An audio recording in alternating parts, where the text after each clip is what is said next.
ഈശോ മിശിഹായ്ക്ക് സ്തുതിയായിരിക്കട്ടെ. ഞാൻ മാണിപ്പറമ്പിലച്ചൻ. പഴയ നിയമ വചന ധ്യാനം ക്ലാസ് 37. ഉത്പത്തിയുടെ പുസ്തകം 2-ാം അധ്യായം 24-25 തിരുവചനങ്ങൾ. അതിനാൽ പുരുഷൻ മാതാപിതാക്കളെ വിട്ട് ഭാര്യയോട് ചേരും, അവർ ഒറ്റ ദേഹമായി തീരും. പുരുഷനും അവന്റെ ഭാര്യയും നഗ്നരായിരുന്നു, എങ്കിലും അവർക്ക് ലജ്ജ തോന്നിയിരുന്നില്ല. പുരുഷൻ മാതാപിതാക്കളെ വിട്ട് ഭാര്യയോട് ചേരും. ഇതാരോടാണ് പറയുന്നത്? ദൈവം ആദാമിനോട്. പുരുഷൻ മാതാപിതാക്കളെ വിട്ട് ഭാര്യയോട് ചേരും. ആദ്യ മനുഷ്യനായ ആദാമിനോടാണ് ദൈവം ഇത് പറയുന്നത്. അപ്പൊ ഒരു ചോദ്യം നമ്മുടെ മനസ്സിൽ വരും, ആരാണ് ഈ ആദ്യ മനുഷ്യനായ ആദാമിന്റെ മാതാപിതാക്കള്? പുരുഷൻ മാതാപിതാക്കൾ വിട്ട് ഭാര്യയോട് ചേരുമെന്നല്ലേ ഇത് പറയുന്നത്? ആദ്യ മനുഷ്യനായ ആദാമിനോട്. അപ്പൊ ആരാണ് ആദാമിന്റെ മാതാപിതാക്കള്? ദൈവത്തെ അല്ല ഉദ്ദേശിക്കുന്നത്? അല്ല. പിന്നെ ആരാണ് ഈ ആദ്യ മനുഷ്യനായ ആദാമിന്റെ മാതാപിതാക്കള്? ഇവിടെ ആദം എന്ന വാക്കിന് നമ്മൾ മുമ്പ് ചർച്ച ചെയ്തിട്ടുണ്ട്. ആദം എന്ന വാക്കിന്റെ വിവിധ അർത്ഥങ്ങൾ നമ്മൾ ചർച്ച ചെയ്തിട്ടുണ്ട്. ആദാം എന്ന വാക്കിന് മനുഷ്യൻ അല്ലേ, ആദ്യത്തെ പുരുഷൻ എന്ന് മാത്രമല്ല അർത്ഥം.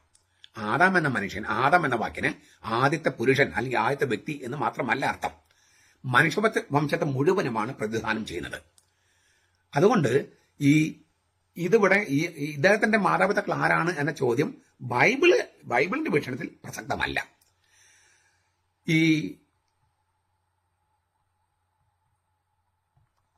ഉൽപ്പത്തി പുസ്തകം 4:25 5:4 ഉൽപ്പത്തി 5:4 നാം ഇങ്ങനെ വായിക്കുന്നു, ആദാമിന് വേറെയും പുത്രന്മാരും പുത്രികളും ഉണ്ടായി. അതായത് കായേനും ഹാബേലും സേത്തും മാത്രമല്ല, മറ്റനേകം പുത്രന്മാരും പുത്രിമാരും ഉണ്ടായി. അതുകൊണ്ട് കായൻ കല്യാണം കഴിച്ചത് ആരെയാണെന്ന ചോദ്യം അവിടെ വലിയ പ്രസക്തമേ അല്ല. അതിനേക്കാളേറെ ആദാം എന്ന വാക്കിന് ഒരു വ്യക്തി എന്നും അർത്ഥമുണ്ട്, മനുഷ്യവംശം, മനുഷ്യവർഗം എന്ന അർത്ഥമുണ്ട്. മനുഷ്യവംശം ഒരു വ്യക്തിയിൽ നിന്ന് ആരംഭിച്ചുവെന്നോ, മോണോജെനിസം എന്ന് പറയും ഇംഗ്ലീഷിൽ, ഒരു വ്യക്തിയിൽ നിന്ന് ആരംഭിച്ചുവെന്നോ, ഒരു കൂട്ടം മനുഷ്യരിൽ നിന്ന്, ഒരു സമുദായത്തിൽ നിന്ന് ആരംഭിച്ചുവെന്നോ സൂചനയാകാം. പോളിജെനിസം. ഇങ്ങനെ രണ്ട് സൂചനകളാകാം. ഈ കാണുന്നവരെല്ലാം എന്നെ കൊല്ലാൻ നോക്കുമെന്ന് കായൻ പറയുന്നുണ്ട് 4-ാമത്തെ അധ്യായത്തിൽ. കാണുന്നവരെല്ലാം എന്നെ കൊല്ലാൻ നോക്കും. ഉൽപ്പത്തി 5:4 നമ്മൾ വായിക്കുന്നത് ആദാമിന് വേറെ മക്കളുണ്ടായിരുന്നു. ഈ 4-ാമത്തെ അധ്യായത്തിൽ നമ്മൾ കാണുന്നത് ആദാം, ഹവ്വ, കായൻ, ഹാബേല് കൊല്ലപ്പെട്ടു. കായൻ പറയാ, കാണുന്നവരെല്ലാം എന്നെ കൊല്ലാൻ നോക്കും. ആരപ്പനെ കാണുന്നവരുള്ളവര് ആദാമും ഹവ്വയും. കായന്റെ അപ്പനമ്മയും കായനെ കൊല്ലുമെന്നാണോ? അല്ല, ഒരു സമുദായം ഉണ്ടായിരുന്നു എന്ന് സൂചനയാണ്. അതിനാൽ പുരുഷൻ മാതാപിതാക്കളെ വിട്ടും ഭാര്യയോട് ചേരുമെന്ന് പറയുമ്പോൾ അവിടെ ഉദ്ദേശിക്കുന്നത് വിവാഹത്തിന്റെ പൊതുവായൊരു അവസ്ഥയാണ്. വിവാഹത്തിൽ സംഭവിക്കുന്ന എന്ത് എന്ന അവസ്ഥയാണ്. അല്ലാതെ ആദ്യ മനുഷ്യനായ ആദാമിന്റെ മാതാപിതാക്കൾ ആരാണെന്ന ചോദ്യമല്ല, മറിച്ച് വിവാഹത്തിൽ സംഭവിക്കുന്ന ഒരു പൊതു തത്വം അവതരിപ്പിച്ചിരിക്കുകയാണ്. എന്താണ് ആ പൊതു തത്വം? അതിനുപയോഗിച്ചിരിക്കുന്ന വാക്ക് വളരെ ശക്തമായ വാക്കുകളാണ്. അതായത് പുരുഷൻ മാതാപിതാക്കളെ വിട്ട് ലീവ, ഭാര്യയോട് ക്ലീവ്, ഒട്ടിച്ചേരുമെന്നാണ്. അതായത് മാതാപിതാക്കളെ വിട്ട് ഭാര്യയോട് ഒട്ടിച്ചേരും. The man leaves his parents and cleaves to his wife. ഉടമ്പടി ബന്ധത്തില് ഒരു കക്ഷിക്ക് മറ്റൊരു കക്ഷിക്കുള്ള കൂറും വിശ്വസ്തതയുമാണ് വിടുക, ചേരുക. അതായത് വിട്ട് ഒട്ടിച്ചേരുക. മാതാപിതാക്കളെ വിട്ട് ഭാര്യയോട് ഒട്ടിച്ചേരുക. അപ്പൊ കൂറും വിശ്വസ്തതയും ഉടമ്പടി ഒരു കല്യാണം ഒരു ഉടമ്പടിയാണ്. അതിൽ രണ്ട് കക്ഷികളുണ്ട്. ഒരു കക്ഷിക്ക് മറ്റേ കക്ഷിയോടുള്ള കൂറും വിശ്വസ്തതയും. ഇതാണ് ഒന്ന് വിടുക, ഒന്ന് ഒട്ടിച്ചേരുക എന്ന് പറഞ്ഞാൽ അർത്ഥം. അതായത് വരന്റെ കുലത്തിൽ ചേർക്കപ്പെടണമെങ്കിൽ വധു തന്റെ മാതാപിതാക്കളുടെ ഭവനം ഉപേക്ഷിക്കണമെന്നാണ് യഹൂദ പാരമ്പര്യം. വരന്റെ കുലത്തിൽ ചേർക്കപ്പെടണമെങ്കിൽ വധു തന്റെ മാതാപിതാക്കളുടെ ആ ഭവനം ഉപേക്ഷിക്കണം. ഇത് യഹൂദ പാരമ്പര്യം. പക്ഷേ ഇവിടെ മറിച്ചാണ് കാണണേ. പുരുഷനാണ് മാതാപിതാക്കൾ ഉപേക്ഷിക്കുന്നത്, മാതാപിതാക്കളുടെ ഭവനം ഉപേക്ഷിക്കുന്നത്. പുരുഷൻ മാതാപിതാക്കളെ വിടുമെന്നല്ലേ സാധാരണ നമ്മൾ എന്താ കാണുക? സ്ത്രീ മാതാപിതാക്കളെ വിട്ട് അവരുടെ മാതാപിതാക്കളുടെ ഭവനം വിട്ട് വരന്റെ വീട്ടിലേക്ക് പോകും. ഇതാണ് യഹൂദ രീതിയായിരുന്നേ. പക്ഷെ ഇവിടെ മറിച്ചാണ് പറയണേ. പുരുഷൻ മാതാപിതാക്കളെ വിട്ട് ഭാര്യയോട് ഒട്ടിച്ചേരുകയാണ്. ചിലര് പറയുന്നുണ്ട് ആദ്യം മരുമക്കത്തായമാണ് ഉണ്ടായിരുന്നത്, പിന്നീടാണ് മക്കത്തായം വന്നതെന്ന്. അതായത് ഇപ്പോൾ നമ്മുടെ നോർത്ത് ഈസ്റ്റ് ഇന്ത്യയിലൊക്കെ കാണുന്നത് പോലെ ചെറുക്കൻ പെണ്ണിന്റെ വീട്ടിൽ താമസിക്കുക, അച്ചു വീട്ടിൽ പാർക്കുക. അങ്ങനെ ഒരു സമ്പ്രദായം, മരുമക്കത്തായം ഉണ്ടായിരുന്നെന്ന് പണ്ട് ചൂണ്ടിക്കാട്ടുന്നു. പക്ഷേ അതായിരിക്കും ചിലപ്പോ. പക്ഷെ അതിനേക്കാളേറെ ഇവിടെ ഉദ്ദേശിക്കുന്നത് വിവാഹം ആവശ്യപ്പെടുന്ന ഒരു സാഹസത്തിലേക്കാണ് കൈ ചൂണ്ടുന്നത്. വിവാഹത്തിലൊരു സാഹസമുണ്ട്. ഇപ്പൊ നമ്മുടെ ഈ TV സീരിയലുകളും പിന്നെ കോമഡി പരിപാടികൾ അങ്ങനെയൊക്കെ വരുമ്പോൾ ഈ വിവാഹത്തെ വളരെ മോശമായിട്ട് ചിത്രീകരിക്കണേ. ചില ധ്യാനഗുരുക്കന്മാരും വിവാഹത്തെ വളരെ മോശമായിട്ട് ചിത്രീകരിക്കണേ. എന്തുകൊണ്ടാണത്? അങ്ങനെ ചിത്രീകരിച്ചിട്ട് ഇപ്പൊ കല്യാണം കഴിക്കുന്ന ആളില്ലാണ്ടായി. അവർ ചിത്രീകരിക്കുന്നത് മാത്രമല്ല, പക്ഷെ അതും സ്വാധീനം ചെലുത്തുന്നുണ്ട്. ഈ വിവാഹത്തിൽ മുഴുവൻ പ്രശ്നങ്ങളാണെന്ന് അവതരിപ്പിച്ചപ്പോ ഇപ്പൊ കല്യാണം കഴിക്കുന്ന ആളുകളില്ല. വെറുതെ ലിവിങ് ടുഗദർ, സെക്സ് ആസ്വദിക്കുക, പിള്ളേര് വേണ്ട, ഉത്തരവാദിത്തം വേണ്ട. അതൊക്കെ എന്തിനാണ്? ഇങ്ങനെ ഒരു അവസ്ഥയായി.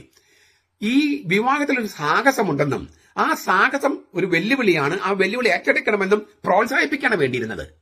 പ്രോത്സാഹിപ്പിക്കുകയാണ്. അതാണ് ഇവിടെ പറയുന്നത്. ബൈബിൾ വളരെ ക്ലിയർ ആണ്. ഇതിനടുത്തൊരു സാഹസമുണ്ട്. മാതാപിതാക്കളെ വിടുകയും ഭാര്യയോട് ഒട്ടിച്ചേരുകയും ചെയ്യുന്ന ഒരു സാഹസമുണ്ട്. അപ്പൊ എന്താണ് ഈ സാഹസം? 4-ാം പ്രമാണം പറയുന്നു, മാതാപിതാക്കളെ ബഹുമാനിക്കണം, അവരെ ആദരിക്കണം, അവരെ സംരക്ഷിക്കണം. 4-ാം പ്രമാണമാണ് കർത്താവ് നൽകിയിരിക്കുന്നത്. എന്നാൽ ആ ഉടമ്പടിയെ അതിശയിക്കുന്ന ഒരു ഉടമ്പടി ബന്ധമാണ് ഭർത്താവും ഭാര്യയും തമ്മിലുള്ളത്. മാതാപിതാക്കളോടുള്ള കടമകളെ അതിശയിക്കുന്ന ഒരു ഉടമ്പടി. മാതാപിതാക്കളും മക്കൾ തമ്മിൽ ഒരു ഉടമ്പടിയുണ്ട്, ഇല്ലേ? എഴുതപ്പെടാത്ത അലിഖിതമായ ഒരു ഉടമ്പടിയുണ്ട്. ആ ഉടമ്പടിയെ വിട്ട് അതിനേക്കാൾ ഉയർന്നൊരു ഉടമ്പടിയുണ്ട് ഭർത്താവും ഭാര്യയും തമ്മിൽ. അതിനോട് ഒട്ടിച്ചേരണം. മുമ്പത്തെ ഒരു ഉടമ്പടി വിട്ട് പുതിയൊരു ഉടമ്പടിയിൽ ഒട്ടിച്ചേരണം. അപ്പോൾ ഇത് ഭർത്താവിന്റെ ആദ്യ ചുമതല ഭാര്യയെ ബഹുമാനിക്കലാണ്, അവളെ സംരക്ഷിക്കലാണ്, അവളുടെ വാക്ക് കേൾക്കലാണ്. പെൺകോന്തൻ എന്ന് പറയുന്നത് തീർത്തും മോശം പരിപാടിയല്ല. സ്ത്രീകളെ കേൾക്കുന്നത് നല്ല കാര്യമാണ്. അവൻ അവളുടെ വാക്കേ കേൾക്കൂ. അവളുടെ വാക്കല്ലാതെ പിന്നെ ആരുടെ വാക്കാ കേൾക്കേണ്ടത്? കാമുകിയുടെയോ? അവൻ അവന്റെ ഭാര്യയുടെ വാക്കേ കേൾക്കൂ. അത് നല്ല ഒരു കോംപ്ലിമെന്റ് ആയിട്ട് എടുക്കണം എന്ന് വിചാരിച്ചിട്ട് നമ്മുടെ സ്വത്വബോധം കളയണമെന്നല്ല, നമ്മുടെ ഈ അന്തസ് കളയണമെന്നല്ല. പക്ഷേ ആ അന്തസ് പോലും ഭാര്യയുടെ കൂടെ ആയിരിക്കുന്നതിൽ അന്തസ്സായിട്ട് രൂപാന്തരപ്പെടണം. അപ്പോഴാണ് ആ ഉടമ്പടിയുടെ സാഹസം എന്ന് പറയണേ. അങ്ങനെ വരുമ്പോൾ എന്താണ് സാഹസം എന്ന് പറയുന്നത്? ഭാര്യയോട് ഉള്ള സ്നേഹം അത് നിലനിർത്തിക്കൊണ്ട് തന്നെ മാതാപിതാക്കളെ സംരക്ഷിക്കുക. 2 സ്നേഹങ്ങൾ തമ്മിലുള്ള ഒരു പിടിവലിയുണ്ട്, ഒരു പിളർപ്പുണ്ടാക്കുവാണ്. അതാണ് കുരിശ്. 2 സ്നേഹങ്ങൾ നമ്മൾ പിടിച്ചു വലിക്കുമ്പോൾ നമ്മുടെ ശരീരം പിളർന്നു പോകും. ആ സ്നേഹത്തിന്റെ പിളർപ്പിനെയാണ് കുരിശ് എന്ന് പറയുന്നത്. അതായത് മാതാപിതാക്കളെ വിട്ടുപേക്ഷിച്ചാലും ഭാര്യയോട് ഒട്ടിച്ചേർന്നാലും മാതാപിതാക്കളെ സംരക്ഷിക്കും വേണം, എന്നാൽ ഭാര്യ അതിനേക്കാൾ കൂടുതൽ സ്നേഹിക്കും വേണം. ഇതൊരു സാഹസമാണ്, ഒരു വെല്ലുവിളിയാണ്. ഈ വെല്ലുവിളി ഒരു കുരിശാണ്. കാരണം എന്താ? 2 സ്നേഹങ്ങൾ നമ്മൾ പിടിച്ചു വലിക്കുകയാണ്. ഒന്ന് മാതാപിതാക്കളുടെ സ്നേഹം, മറ്റൊന്ന് ഭാര്യയോടുള്ള സ്നേഹം. ഈ 2 സ്നേഹങ്ങളെയും ഒരുമിച്ച് കൊണ്ടുപോകുക, ആ പിളർപ്പ് അനുഭവിക്കുക. ആ സ്നേഹത്തിന്റെ പിളർപ്പാണ് യഥാർത്ഥ കുരിശ്. ഇത് ദൈവത്തിന്റെ കാര്യത്തിലുണ്ട്. നമുക്ക് ഈ ലോകത്തിലെ മനുഷ്യരൊക്കെ സ്നേഹിക്കണം, ദൈവത്തെ സ്നേഹിക്കണം. ഞാൻ വളരെ എളുപ്പത്തിൽ മനസ്സിലാക്കാവുന്ന ഒരു ഉദാഹരണം പറയാം. പള്ളി പോകാൻ സമ്മതിക്കാത്ത ഒരു ഭർത്താവ് ഉണ്ട് നിങ്ങൾക്കെന്ന് കരുതുക. നിങ്ങളെ പള്ളി പോകാൻ സമ്മതിക്കുന്നില്ല, ഭർത്താവ് സമ്മതിക്കുന്നില്ല. നിങ്ങൾക്ക് ഭർത്താവിനെ ഉപേക്ഷിക്കാൻ പറ്റോ? ഇല്ല. കർത്താവിനെ ഉപേക്ഷിക്കാൻ പറ്റോ? ഇല്ല. നിങ്ങൾക്ക് കർത്താവിനെ ഉപേക്ഷിക്കാൻ പറ്റില്ല, ഭർത്താവിനെ ഉപേക്ഷിക്കാൻ പറ്റില്ല. അപ്പൊ നിങ്ങൾ വല്ലാത്ത ഞായറാഴ്ച നിങ്ങൾ വല്ലാത്തൊരു ഒരു പിളർപ്പ് അനുഭവിക്കുകയാണ്. പള്ളി പോണം എന്ന് നിങ്ങളുടെ ചിന്ത. ഭർത്താവ് അനുവദിക്കുന്നുമില്ല. ഇങ്ങനെ ഭർത്താവിനെ ഉപേക്ഷിക്കാതെ കർത്താവിനെ സ്നേഹിക്കുക എന്നുള്ളൊരു പിളർപ്പ് നിങ്ങൾ അനുഭവിക്കുന്നു. അതൊരു കുരിശാണ്. അങ്ങനെ ആ പിളർപ്പിൽ നിന്നും, ആ സ്നേഹത്തിന്റെ പിളർപ്പിൽ നിന്നും ജീവജലവും ജീവരക്തവും ഒഴുകുന്നുവെന്നാണ്. അതിലൂടെ ജീവൻ സൃഷ്ടിക്കപ്പെടുന്നുവെന്നാണ്. ഇതാണ് കുരിശ്. ഇത് നമ്മളെല്ലാവരും ചെറിയ തോതിൽ അനുഭവിക്കുന്നവരാണ്. ഈ കുരിശെന്ന് പറഞ്ഞാൽ ക്ലേശം അല്ലെങ്കിൽ ഭാരം, അമിതമായ ഭാരം അല്ല, സ്നേഹത്തിന്റെ പിളർപ്പാണ്. അത് ആ സാഹസം ഏറ്റെടുക്കുക, ആ വെല്ലുവിളി ഏറ്റെടുക്കുക, അത് ആസ്വദിക്കുക. ഇതാണ് ഈ പുരുഷൻ മാതാപിതാക്കളെ വിട്ടുപേക്ഷിച്ച് ഭാര്യയോട് ഒട്ടിച്ചേരുമെന്ന് കർത്താവ് പറയുന്നതിന്റെ അർത്ഥം. എത്ര വലിയ കാര്യമാണ് ഈ വിവാഹത്തിൽ നടക്കുന്നത്! എത്ര വലിയ സാഹസമാണ്, വെല്ലുവിളിയാണ്. ആ വെല്ലുവിളിയെ വെറും കോമഡിയാക്കി രൂപാന്തരപ്പെടുത്താൻ ധ്യാനഗുരുക്കന്മാരോ അല്ലെങ്കിൽ ഈ കോമഡി പരിപാടികൾ മുഴുവൻ ഈ തരത്തിൽ വരുന്നതാണ്. കാരണം എന്താ? കല്യാണത്തെ മോശമായി ചിത്രീകരിക്കുക, ഈ അവിഹിത ബന്ധത്തെ പുകഴ്ത്തി പറയുക, അങ്ങനെ വെല്ലുവിളികളൊന്നുമില്ലാതെ തോന്നിയാസങ്ങൾക്ക് കൂട്ടുനിൽക്കുക. നമ്മളതൊക്കെ ആസ്വദിക്കുന്നുണ്ടാകാം, പക്ഷെ അത് നമ്മൾ പരോക്ഷമായിട്ട് ഇൻഡയറക്റ്റ് ആയിട്ട് അത് നമ്മളെയൊക്കെ സ്വാധീനിക്കും. ഇതൊക്കെ ശരിയാണ്, ഒക്കെ ശരിയാണെന്നുള്ള മട്ടില്. അവിടെയാണ് നമ്മൾ സുവിശേഷം ശക്തമായിട്ട് പ്രഘോഷിക്കേണ്ടത്. സുവിശേഷം ശക്തമായിട്ട് പ്രഘോഷിക്കണം. ഈ യോഹന്നാന്റെ സുവിശേഷത്തില് 8-ാമത്തെ അധ്യായത്തില് ഈ പാപിനിയായ സ്ത്രീയോട് കർത്താവ് ഇല്ലേ, പാപം ചെയ്ത ആദ്യത്തെ കല്ലെറിയട്ടെ, ഈ സംഭവം നമ്മൾ പറയുമ്പോഴൊക്കെ പലപ്പോഴും വിട്ടുപോകുന്ന അല്ലെങ്കിൽ നമ്മൾ സമർത്ഥിക്കാത്തൊരു സംഗതിയുണ്ട്. എന്താണത്? ഇവളെ രക്ഷിച്ചു കഴിഞ്ഞിട്ട്, പാപിനിയ സ്ത്രീയെ വ്യഭിചാരത്തിൽ പിടിക്കപ്പെട്ട സ്ത്രീയാണ്, അവളെ കർത്താവ് രക്ഷിച്ചു കഴിഞ്ഞിട്ട് അവളോട് മാത്രമായിട്ട് പറയുന്നുണ്ട്, മേലിൽ പാപം ചെയ്യരുത്, മേലിൽ പാപം ചെയ്യരുത്. എന്തൊരു ശക്തമായ വാക്കാണ്. ഇപ്പൊ നമുക്ക് ആരെങ്കിലും പാപം ചെയ്ത് ജീവിക്കുന്ന ആളോട് മുഖത്ത് നോക്കിയിട്ട് നീ മേലിൽ പാപം ചെയ്യാതെ ജീവിക്കുന്ന പറഞ്ഞാൽ അത് ഭയങ്കര ഒഫൻസീവാണ്, റൂഡാണ്, ക്രൂരമാണെന്നൊക്കെ പറയും. പക്ഷെ കർത്താവ് അത് പറഞ്ഞു, മേലിൽ നീ പാപം ചെയ്യരുത്. നിന്നെ ഞാൻ രക്ഷിച്ചു, നിനക്ക് ഞാൻ കൃപ നൽകി എന്നുള്ള കാര്യം സത്യമാണ്. കൃപയും കരുണയൊക്കെ ഞാൻ കാണിച്ചു. പക്ഷേ നീ മേലിൽ പാപം ചെയ്യരുത്.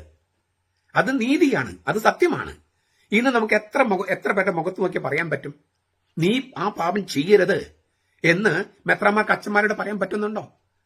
കുർബാന അവഹേളിക്കുമ്പോൾ പറയാൻ പറ്റുന്നുണ്ടോ? അപ്പൊ സത്യം പറയാൻ, നീതി പറയാൻ മെത്രാന്മാർക്ക് പോലും പറ്റുന്നില്ല, വൈദികർക്ക് പറ്റുന്നില്ല, അൽമാർക്ക് പറ്റുന്നില്ല പലപ്പോഴും. കാരണം എന്താണ്? നമുക്ക് ഈ സാഹസം, വെല്ലുവിളി അത് ഏറ്റെടുക്കാനുള്ള ഒരു ചങ്കുറപ്പ് കുറവുണ്ട്. അത് കിട്ടുന്നത് കർത്താവിനോട് അടുത്തടുത്ത് വരുമ്പോൾ മാത്രമാണ്. കർത്താവിനോട് അടുത്ത് വരുമ്പോൾ കരുണയും നീതിയും സമ്മേളിപ്പിക്കാൻ നമുക്ക് പറ്റും. കർത്താവിനോട് അടുത്തടുത്ത് വരുമ്പോൾ സ്നേഹവും സത്യവും ഒരുമിച്ച് കൊണ്ടുപോകാൻ പറ്റും. കർത്താവിൽ നിന്ന് അകന്നാൽ ഇത് രണ്ടും നടക്കില്ല. നമുക്ക് കർത്താവ് പറഞ്ഞ പോലെ പറയാനുള്ള അത്രയും ചങ്കുറപ്പില്ല. എങ്കിലും കർത്താവിനോട് ചേർന്ന് നിൽക്കുകയാണെങ്കിൽ അവന്റെ ചങ്കുറപ്പിൽ, നെഞ്ചുറപ്പിൽ ഒരു അല്പം നമുക്ക് കിട്ടും. ഇതിനെയാണ് ആത്മധൈര്യം. പരിശുദ്ധാത്മാവിന്റെ ദാനങ്ങളിൽ ഒന്നാണത്, ആത്മധൈര്യം. അതുണ്ടാകണം നമുക്ക് ഈ വിവാഹത്തിന്റെ കാര്യത്തിലേക്ക് വരാം. ഈ വിവാഹം രണ്ടാളുകൾ തമ്മിലുള്ള ഉടമ്പടി മാത്രമല്ല, ദമ്പതികളുടെ കുടുംബങ്ങളും ഉൾച്ചേരുന്ന ഒരു ബന്ധമാണ്. രണ്ട് സംസ്കൃതികളാണ് രണ്ട് കുടുംബങ്ങൾ എന്ന് പറഞ്ഞാൽ. നമുക്കറിയാം, നമ്മൾ ഓരോ വീട്ടിലും പോയാൽ ഓരോ വീടിന് ഓരോ സംസ്കൃതിയല്ലേ, ഓരോ വീടിന് ഓരോ സംസ്കൃതിയാണ്. ഓരോന്നിനും അതിന്റെ ഗുണങ്ങളുണ്ട്, ദോഷങ്ങളുണ്ട്. അപ്പോൾ രണ്ട് വ്യക്തികൾ തമ്മിൽ ചേർന്നാൽ വിവാഹമാകില്ല. ആ ദമ്പതികളുടെ കുടുംബങ്ങള്, അവരുടെ സംസ്കൃതികള് അതും കൂടി ചേരുകയാണ്. അതിനാല് രണ്ടുപേര് പ്രേമിച്ചങ്ങ് കല്യാണം കഴിക്കുക എന്നതിലേക്ക് വിവാഹത്തെ ചുരുക്കരുത്. തീർച്ചയായിട്ടും പ്രേമം, പ്രണയമൊക്കെ വേണം. പക്ഷേ രണ്ടുപേരെ പ്രേമം അങ്ങ് പൂത്തുലയുന്നതല്ല കല്യാണം. അങ്ങനെ ചുരുക്കിയാൽ വിവാഹം എന്ന ആ വലിയ സംഭവത്തെ വളരെ ചെറുതാക്കി കളയും. പ്രേമം എന്നതായിട്ട് ഒരു ഘടകം മാത്രമാണ്. അത് വിവാഹത്തിലും പ്രേമം വേണം, അത് പിന്നെ പ്രണയമാകണം, പിന്നെ അത് ശരിക്കും സ്നേഹമാകണം. ഇങ്ങനൊരു വലിയ പ്രക്രിയയുണ്ട്. അപ്പൊ വെറുതെ പ്രേമം എന്നുള്ള പ്രേമിച്ച് കല്യാണം കഴിക്കുക എന്നുള്ള വിവാഹം എന്നുള്ള അതിലേക്ക് ഈ വിവാഹം എന്ന മഹാസംഭവത്തെ, മഹാ ഉടമ്പടിയെ ചുരുക്കിക്കളയരുത്. അങ്ങനെ ചുരുക്കിക്കളയുന്നതിന്റെ അർത്ഥം നമുക്ക് പ്രേമം എന്തെന്നോ, പ്രണയം എന്തെന്നോ, സ്നേഹം എന്തെന്നോ, ദാമ്പത്യം എന്തെന്നോ, അതിന് ലക്ഷ്യങ്ങൾ എന്തെന്നോ, അതിന് ദൈവം വെച്ചിരിക്കുന്ന ആ സ്ഥാപനത്തിൽ ദൈവം വെച്ചിരിക്കുന്ന ഒരു ഉന്നതമായ ലക്ഷ്യം അതെന്തെന്നോ അറിയാത്തത് കൊണ്ടാണ്. കല്യാണം കഴിക്കുക, പിള്ളേരുണ്ടാവുക എന്നുള്ളതല്ല, അതല്ല അതിന്റെ ലക്ഷ്യം. അതിന് ഒരുപാടൊക്കെ ഉയർന്ന ലക്ഷ്യങ്ങളുണ്ട്. ദൈവത്തിനൊരു ചെറിയൊരു പദ്ധതിയുണ്ട് നമ്മുടെ കുടുംബത്തെക്കുറിച്ച്. ആ കുടുംബം സ്ഥാപിക്കപ്പെടുന്ന ഒരു വലിയ സംഭവമാണ് വിവാഹം എന്ന് പറയണേ. അതിനെ ഇങ്ങനെ ന്യൂനീകരിച്ച്, തുച്ഛീകരിച്ച് പ്രേമിച്ച് കല്യാണം കഴിക്കുക എന്നൊന്നും പറയരുത്. അങ്ങനെ ചിലരൊക്കെ ആഹ്വാനം ചെയ്യുന്നുണ്ട്. അത് ഇതിന്റെ ആഴമേറിയ സംഗതികൾ മനസ്സിലാക്കാഞ്ഞിട്ടോ അല്ലെങ്കിൽ ആ വേദിയിൽ പറയാൻ പറ്റാഞ്ഞിട്ടോ ആയിരിക്കാം. ഈ സത്യദൈവത്തെ തിരിച്ചറിഞ്ഞവര്, അവന്റെ കൂദാശകൾ സ്വീകരിച്ച് അവനോട് ഒന്നായവര്, ആ ദൈവൈക്യം അഥവാ വിശ്വാസം, സത്യവിശ്വാസം, ഈ ദൈവവുമായുള്ള ഐക്യമാണ് സത്യവിശ്വാസം. അത് ഉപേക്ഷിച്ചിട്ട് കല്യാണത്തിന് വേണ്ടി അത് ഉപേക്ഷിക്കുന്നത് വലിയ സങ്കടമുളവാക്കുന്ന കാര്യമാണ്. ഞാനൊന്ന് പറയാൻ ആവർത്തിക്കുകയാണ്. അതായത് സത്യദൈവത്തെ തിരിച്ചറിഞ്ഞവര്, അവന്റെ കൂദാശകൾ സ്വീകരിച്ച് അവനോട് ഐക്യപ്പെട്ടവര്, അതായത് ആ ദൈവൈക്യം എന്ന് പറഞ്ഞ സത്യവിശ്വാസത്തിൽ ജീവിക്കുന്നവര്, അത് ഉപേക്ഷിച്ചിട്ട് കല്യാണം കഴിക്കാൻ വേണ്ടിയിട്ട് ഈ വിശ്വാസം ഇല്ലാത്തവരുമായിട്ട് ഒന്നാകുന്നത് സത്യദൈവത്തെ വിവാഹമോചനത്തിൽ ഉപേക്ഷിച്ചിട്ട് ഒരു പര സ്ത്രീ ബന്ധത്തിലേക്കോ പരപുരുഷ ബന്ധത്തിലേക്ക് പോകുന്നത് പോലെയാണ്. ഇതുകൊണ്ടാണ് ബൈബിളില് വിഗ്രഹാരാധനയും വ്യഭിചാരവും ഒരുപോലെ കാണാൻ. സത്യദൈവത്തെ ഉപേക്ഷിച്ച് പോകുന്നത് വിഗ്രഹാരാധനയാണെങ്കിൽ അത് വ്യഭിചാരവുമാണ്. കാരണം ഈ ക്രൈസ്തവ ദാമ്പത്യത്തിൽ ദൈവം ഒരു പങ്കാളിയാണ്. ദൈവത്തിന്റെ ദാമ്പത്യ ബന്ധത്തിലേക്കാണ് ദൈവത്തിന്റെ ദാമ്പത്യ ബന്ധത്തിലേക്കാണ് ഞാൻ ഇന്നലത്തെ വീഡിയോയിൽ പറഞ്ഞായിരുന്നു സ്നേഹത്തിന്റെ 4 നീർച്ചാലുകൾ. അതിലൊന്നാണ് ദൈവത്തിന്റെ ഈറോസ്, ദൈവത്തിന്റെ ഇറോട്ടിക് സ്നേഹം. ആ ദൈവത്തിന്റെ ദാമ്പത്യ ബന്ധത്തിലേക്കാണ് ക്രിസ്ത്യാനികളായ സ്ത്രീയും പുരുഷനും പ്രവേശിക്കുന്നത്. ദൈവത്തിന്റെ ദാമ്പത്യ ബന്ധത്തിലേക്ക്. ആ ദൈവത്തെ തിരിച്ചറിയാത്ത ഒരാളുമായിട്ട് കല്യാണം കഴിച്ചാൽ, മുസ്ലിമോ ഹിന്ദുവോ ആരുമാകട്ടെ, അവിടെ സത്യദൈവത്തെ ഉപേക്ഷിക്കുക എന്നുള്ള വലിയ പാപമുണ്ട്. ചുരുക്കം പറഞ്ഞാൽ രണ്ടുപേരുടെ സ്നേഹം മാത്രമല്ല ദാമ്പത്യത്തിലുള്ളത്, അവരുടെ വിശ്വാസം കൂടിയാണ്. അപ്പോൾ നമ്മൾ പ്രേമിക്കാനായിട്ടൊരു കാരണം വേണ്ടേ? പ്രേമിക്കാൻ എന്തെങ്കിലും ഒരു കാരണം ഉണ്ടാകുമല്ലോ. കാരണം ചിലപ്പോൾ സൗന്ദര്യമാകാം, സമ്പത്താകാം, അല്ലെങ്കിൽ പൗരുഷമാകാം, സ്ത്രൈണതയാകാം, അല്ലെങ്കിൽ സ്വരമാകാം, പാട്ടാകാം, പല കാര്യങ്ങളുണ്ട്. അപ്പോൾ ഇങ്ങനെയുള്ള പ്രേമിക്കാനുള്ള ഘടകങ്ങളിൽ എന്തുകൊണ്ട് ഞാൻ തിരിച്ചറിഞ്ഞ സത്യവിശ്വാസം കടന്നു വരുന്നില്ല എന്ന ചോദ്യം ഉദിക്കുന്നു. അല്ലേ? ഞാൻ പ്രേമിക്കുന്ന പെണ്ണിന് സൗന്ദര്യം വേണം, അവൾക്ക് സത്യവിശ്വാസം വേണമെന്ന കണ്ടീഷൻ വെക്കാത്തത് എന്തുകൊണ്ട്? ഞാൻ പ്രേമിക്കുന്ന പുരുഷന് ഇല്ലേ, അവന് പൗരുഷം വേണം, അവന് സത്യദൈവത്തിൽ വിശ്വാസം വേണം എന്ന വ്യവസ്ഥ വെക്കാത്തത് എന്തുകൊണ്ട്? ഇത് വളരെ പ്രധാനപ്പെട്ട ഒരു ചോദ്യമാണ്. ഇതെല്ലാം നമ്മുടെ കാറ്റഗറിസം ക്ലാസുകളിലും കൊണ്ടുവരേണ്ടതുണ്ട് എന്ന് ഞാൻ വിചാരിക്കുന്നു. നമ്മുടെ മതബോധനം സമൂലം പരിഷ്കരിക്കേണ്ടതുണ്ട്. സമൂലം പരിഷ്കരിക്കുന്നതോടൊപ്പം ഈ നല്ല ക്വാളിറ്റിയുള്ള അധ്യാപകരെ ക്രിയേറ്റ് ചെയ്യണം. ഈ നല്ല ടെക്സ്റ്റ് ബുക്ക് ഉണ്ടായതുകൊണ്ട് പഠനം നടക്കില്ല. ക്വാളിറ്റിയുള്ള മതാധ്യാപകരുണ്ടാകണം. അതിപ്പോ ശ്രമിച്ചാലാണ് ഒരു 4-5 വർഷം കഴിയുമ്പോഴേക്കും കിട്ടുക. ഞങ്ങൾക്കില്ല എന്ന് പറഞ്ഞ് വിലപിച്ചിട്ട് കാര്യമില്ല, ശ്രമിക്കുക, കിട്ടും. അപ്പോ സൗന്ദര്യം, പൗരുഷം, സാമ്പത്തിക സ്ഥിതി ഇല്ലേ, തലമുറയുടെ കുടുംബത്തിന്റെ തറവാടിന്റെ മഹത്വം, ഇതൊക്കെ പറയുന്ന കൂട്ടത്തിൽ സ്വഭാവ ദൃഢത ഇല്ലേ, വിശ്വസ്തത, കൂറ്, ഇതൊക്കെ പറയുന്ന കൂട്ടത്തിൽ സത്യവിശ്വാസം എന്ന ഘടകം കൂടി ഉൾപ്പെടുത്താനായിട്ട് നമ്മുടെ യുവാക്കൾക്ക് പരിശീലനം കൊടുക്കണം. നമ്മുടെ ഈ വിവാഹത്തിന് ഒരുക്കമായ ക്ലാസുകളിലും എനിക്ക് തോന്നുന്നു ഒരുപാട് പോരായ്മകളുണ്ട്. അതൊക്കെ തിരുത്തേണ്ടതുണ്ട്. എങ്കിൽ നമ്മുടെ സമുദായത്തിന്റെ പ്രശ്നങ്ങളും സത്യവിശ്വാസത്തിന്റെ കാര്യങ്ങളും നമ്മുടെ ക്ലാസുകളിൽ വരണം. നമ്മൾ വെറുതെ മതേതരത്വവും ജനാധിപത്യം മാത്രം പറഞ്ഞിരുന്നിട്ട് കാര്യമില്ല. പിന്നെ ഇല്ലേ, പ്രേമം ഒരുപാട് സർവ്വസാധാരണമായിരിക്കുകയാണ്. പ്രേമം ഒരു പ്രണയത്തിന്റെ ആരംഭം മാത്രമേ ആകുന്നുള്ളൂ. പ്രണയത്തിന്റെ പ്രക്രിയ നീണ്ടു കിടക്കുകയാണ്. അത് അഗാപ്പെ എന്ന ദൈവസ്നേഹത്തിൽ എത്തിയാലേ ഇത് കയ്പല്ലാതായി മാറൂ. അത് ആസ്വാദ്യമാകണമെങ്കിൽ, പ്രേമം കയ്പാകാതിരിക്കണമെങ്കിൽ, ബിറ്റർനെസ് ആകാതിരിക്കണമെങ്കിൽ, പ്രേമം പ്രണയമൊക്കെ അഗാപ്പെ എന്ന് പറഞ്ഞ ദൈവസ്നേഹം കൊണ്ട് വിശുദ്ധീകരിക്കപ്പെടണം. അഗാപ്പെ എന്ന് പറഞ്ഞ ദൈവത്തിന്റെ സ്നേഹം അതൊരു തീരുമാനമാണ്. ഇല്ലേ, ഏതറ്റം വരെയും പോയാലും ഞാൻ സ്നേഹിക്കുമെന്ന തീരുമാനം, അത് ദൈവകൃപയാണ്. ആ കൃപ കൊണ്ട് മറ്റെല്ലാ സ്നേഹങ്ങളെയും ശുദ്ധീകരിച്ചില്ലെങ്കിൽ കായൻ ആബേലിനെ കൊന്ന പോലെ സംഭവിക്കും. ഇപ്പൊ നമ്മുടെ നാട്ടിലെ കൊലപാതകങ്ങളുടെ പരമ്പരയാണ് ഇല്ലേ. എന്തുമാത്രം കൊലപാതകങ്ങളാണ് ഒരു ദിവസം കേരളത്തിൽ റിപ്പോർട്ട് ചെയ്യപ്പെടുന്നത്? നമുക്ക് പത്രം വായിക്കപ്പോ പേടിയാണ്. എന്താ കാര്യം? ദൈവസ്നേഹത്തെ നമ്മൾ മാറ്റിക്കളഞ്ഞു. അത് കമ്മ്യൂണിസ്റ്റ് പാർട്ടി മാറ്റിക്കളഞ്ഞു, മറ്റുള്ളവരും മതേതരത്തിന്റെ പേരിൽ അത് ക്രിസ്ത്യാനികളും മാറ്റിക്കളഞ്ഞു. മറ്റു പലരും പിന്നെ കൊലപാതകത്തിന് ഒരു മടിയില്ലാത്തവരാണ്. സമാധാന മതക്കാരൊക്കെ ഒരു മടിയില്ലാത്തവരാണ്. കാരണം എന്താണ്? അവർക്ക് സമാധാനം എന്ന് പറഞ്ഞാല് യുദ്ധമാണ്, കൊലപാതകമാണ്. സമാധാനം ഇഷ്ടപ്പെടാത്തവരൊക്കെ കൊന്നുകളയാന്നുള്ളതാണ് അവരുടെ സമാധാനം. അപ്പൊ പിന്നെ എങ്ങനെ സമാധാനം ഉണ്ടാകും? നമ്മുടെ നല്ലത് കുറവാന്ന് വിചാരിച്ചിരുന്നേ, പക്ഷെ അങ്ങനെയല്ല. ഇതിന്റെ വിത്തുകളൊക്കെ എല്ലാവരുടെയും കിടക്കുകയാണ്. അതേസമയം വേറൊരു കാര്യം കൂടിയുണ്ട്.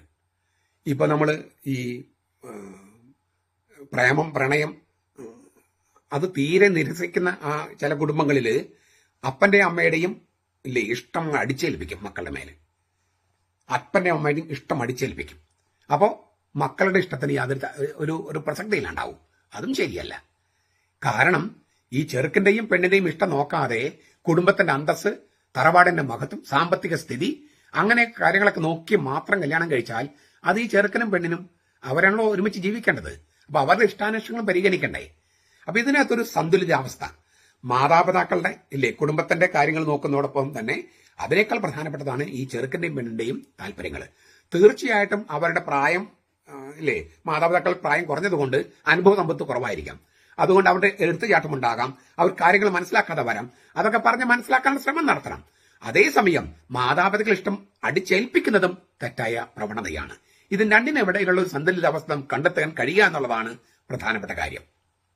പോട്ടെ, അപ്പോൾ പുരുഷൻ മാതാപിതാക്കന്മാരെ വിട്ട് ഭാര്യയോട് ചേരുമെന്ന പോയിന്റാണ് ഞാൻ പറഞ്ഞത്. എന്നിട്ട് കർത്താവ് പറയും, അവർ ഒറ്റ ദേഹമായി തീരും. അവർ ഒറ്റ ദേഹമായി തീരും.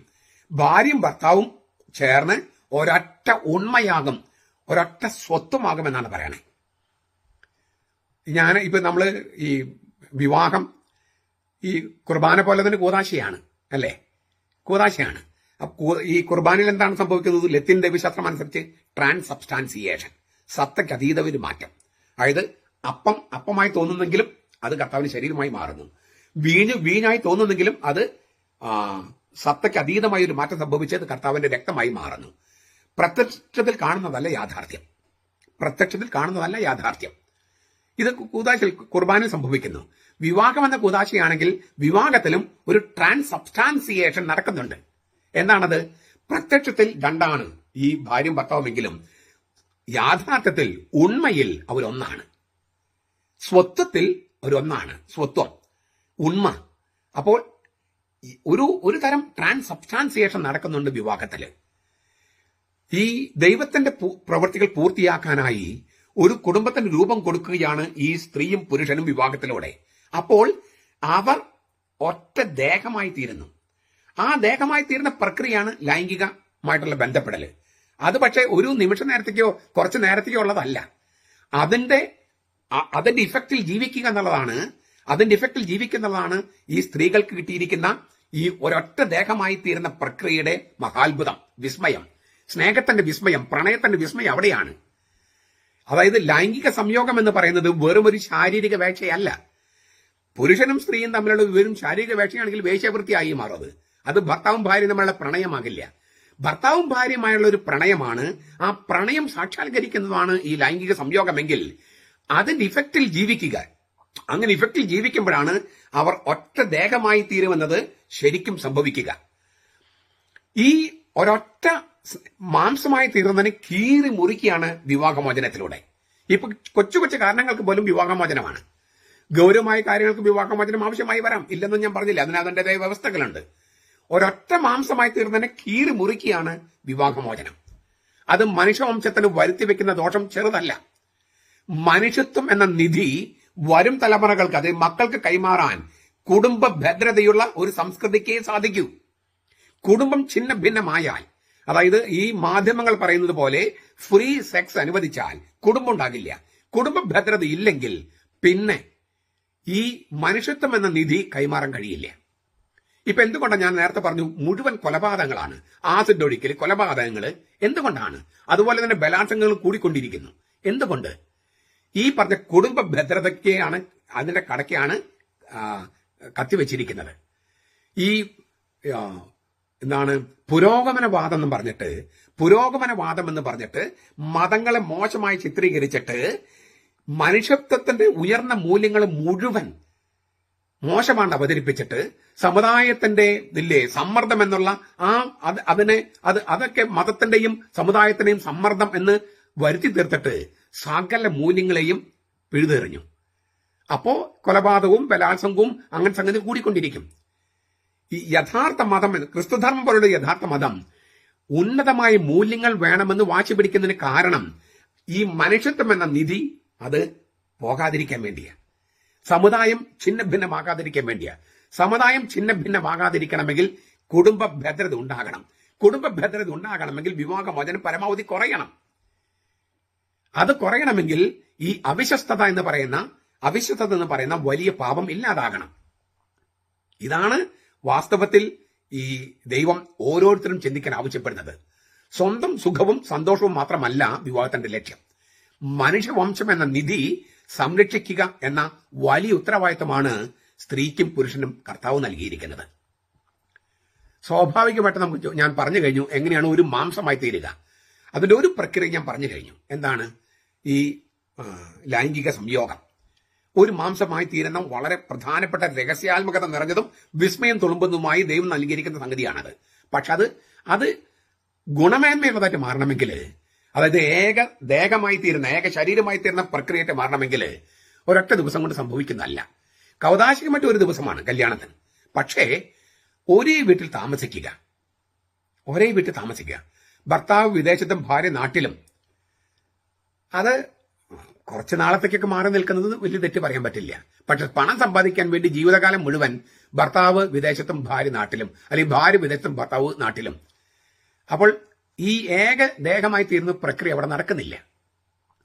പരസ്പരം ശ്രവിക്കുക, കേൾക്കുക, മനസ്സിലാക്കാൻ ശ്രമിക്കുക, ചർച്ച ചെയ്യുക, തീരുമാനങ്ങൾ ഒന്നിച്ചെടുക്കുക, തെറ്റുകൾ പരസ്പരം ക്ഷമിക്കുക, പിന്നെ ഓരോരുത്തർക്കും വേറെ ബന്ധങ്ങൾ ഇല്ലാതിരിക്കുക, മക്കളെ ജനിപ്പിക്കുന്നതിൽ സാഹസം ഒന്നിച്ചെടുക്കുക, അവരെ വളർത്തുന്നതിന്റെ ഉത്തരവാദിത്തം പങ്കിട്ടെടുക്കുക, സാമ്പത്തിക കാര്യങ്ങളിൽ മിതത്വം പാലിക്കുക, അച്ചടക്കം പാലിക്കുക. ഇങ്ങനെ ഒരുപാട് കാര്യങ്ങൾ ഒരുമിച്ച് ചെയ്യുമ്പോഴാണ് ഈ പക്വതയുള്ള ബന്ധമുണ്ടാകുക. സാവകാശമാണ് പക്വത ഉണ്ടാകുള്ള കാര്യം സത്യം തിരിച്ചറിയുകയും ചെയ്യുക. അപ്പോൾ ഏക ശരീരമായി തീരുന്ന ഒരു പ്രക്രിയയാണ് കൗതാശികമായിട്ട് കല്യാണത്തിന്റെ അന്ന് സംഭവിച്ചാൽ പോലും. ഹീബ്രുവില് അവർ ഒറ്റ ദേഹമായി തീരുമെന്നാണ്. ഹീബ്രുവിൽ അവർ ഒറ്റ ദേഹമായി തീരും. സെപ്തുജിന്ത് ഗ്രീക്കില്, അതാണ് ആദിമസഭയുടെ ബൈബിള്, സെപ്തുജിന്ത് ബൈബിളില് അവർ രണ്ടുപേരും ഒറ്റ ദേഹമായി തീരുമെന്നാ. അവർ ഒറ്റ ദേഹമായി തീരും എന്നാണ് ഹീബ്രുവില്. രണ്ടുപേരും എന്ന വാക്ക് ഹീബ്രുവിലില്ല. ഗ്രീക്ക് ബൈബിളില്, അതായത് സെപ്തുജിന്ത് പരിഭാഷ, അതാണ് ആദിമസഭയുടെ ബൈബിള്, അതിൽ അവർ രണ്ടുപേരും ഒറ്റ ദേഹമായി തീരുമെന്നാണ്. വിവാഹത്തെക്കുറിച്ചുള്ള പ്രബോധനത്തില് യേശു ഈ ഗ്രീക്ക് പാഠമാണ്, ഹീബ്രു മൂലകൃതി അല്ല, ഗ്രീക്ക് പാഠമാണ് ഉപയോഗിക്കുന്നത്. മത്തായി 19:4 ഈ വിവാഹത്തെക്കുറിച്ച് പറയുമ്പോൾ ബൈബിൾ പറയുന്ന മറ്റൊരു വാചകമാണ്, നഗ്നരായിരുന്നെങ്കിലും ലജ്ജ തോന്നിയില്ല. ആദ്യ പുരുഷനും ആദ്യ സ്ത്രീയും നഗ്നരായിരുന്നെങ്കിലും ലജ്ജ തോന്നിയില്ല. ആദാമിന്റെയും ഹവ്വയുടെയും മൗലിക വരപ്രസാദാവസ്ഥയാണ് ഇതുകൊണ്ട് ഉദ്ദേശിക്കുന്നത്. അവർ ജനിപ്പിക്കപ്പെട്ട വരപ്രസാദാവസ്ഥ, ദൈവിക ജീവൻ. ഈ ഘട്ടത്തിൽ അവരുടെ ജീവിതത്തിൽ പാപം ഏശിയിട്ടില്ല, അവർ പാപം ചെയ്തിട്ടില്ല. അതിനാൽ തന്നെ അവരുടെ ലൈംഗിക മോഹം, ലൈംഗിക തൃഷ്ണ അവരുടെ സമ്പൂർണ്ണ നിയന്ത്രണത്തിലാണ്. അതായത് അനിയന്ത്രിതമായ കാമാസക്തി അവരിലില്ല.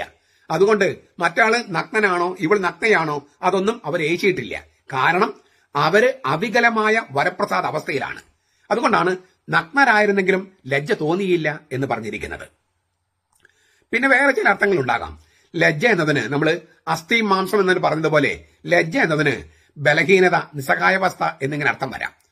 അതായത് ഭാര്യയുടെ ബലഹീനത മുതലെടുക്കാൻ ഭർത്താവോ, ഭർത്താവിന്റെ ബലഹീനത മുതലെടുക്കാൻ ഭാര്യയോ ശ്രമിച്ചില്ല, പരസ്പരം ചൂഷണം ചെയ്യാൻ ശ്രമിച്ചില്ല എന്നർത്ഥം വരാം.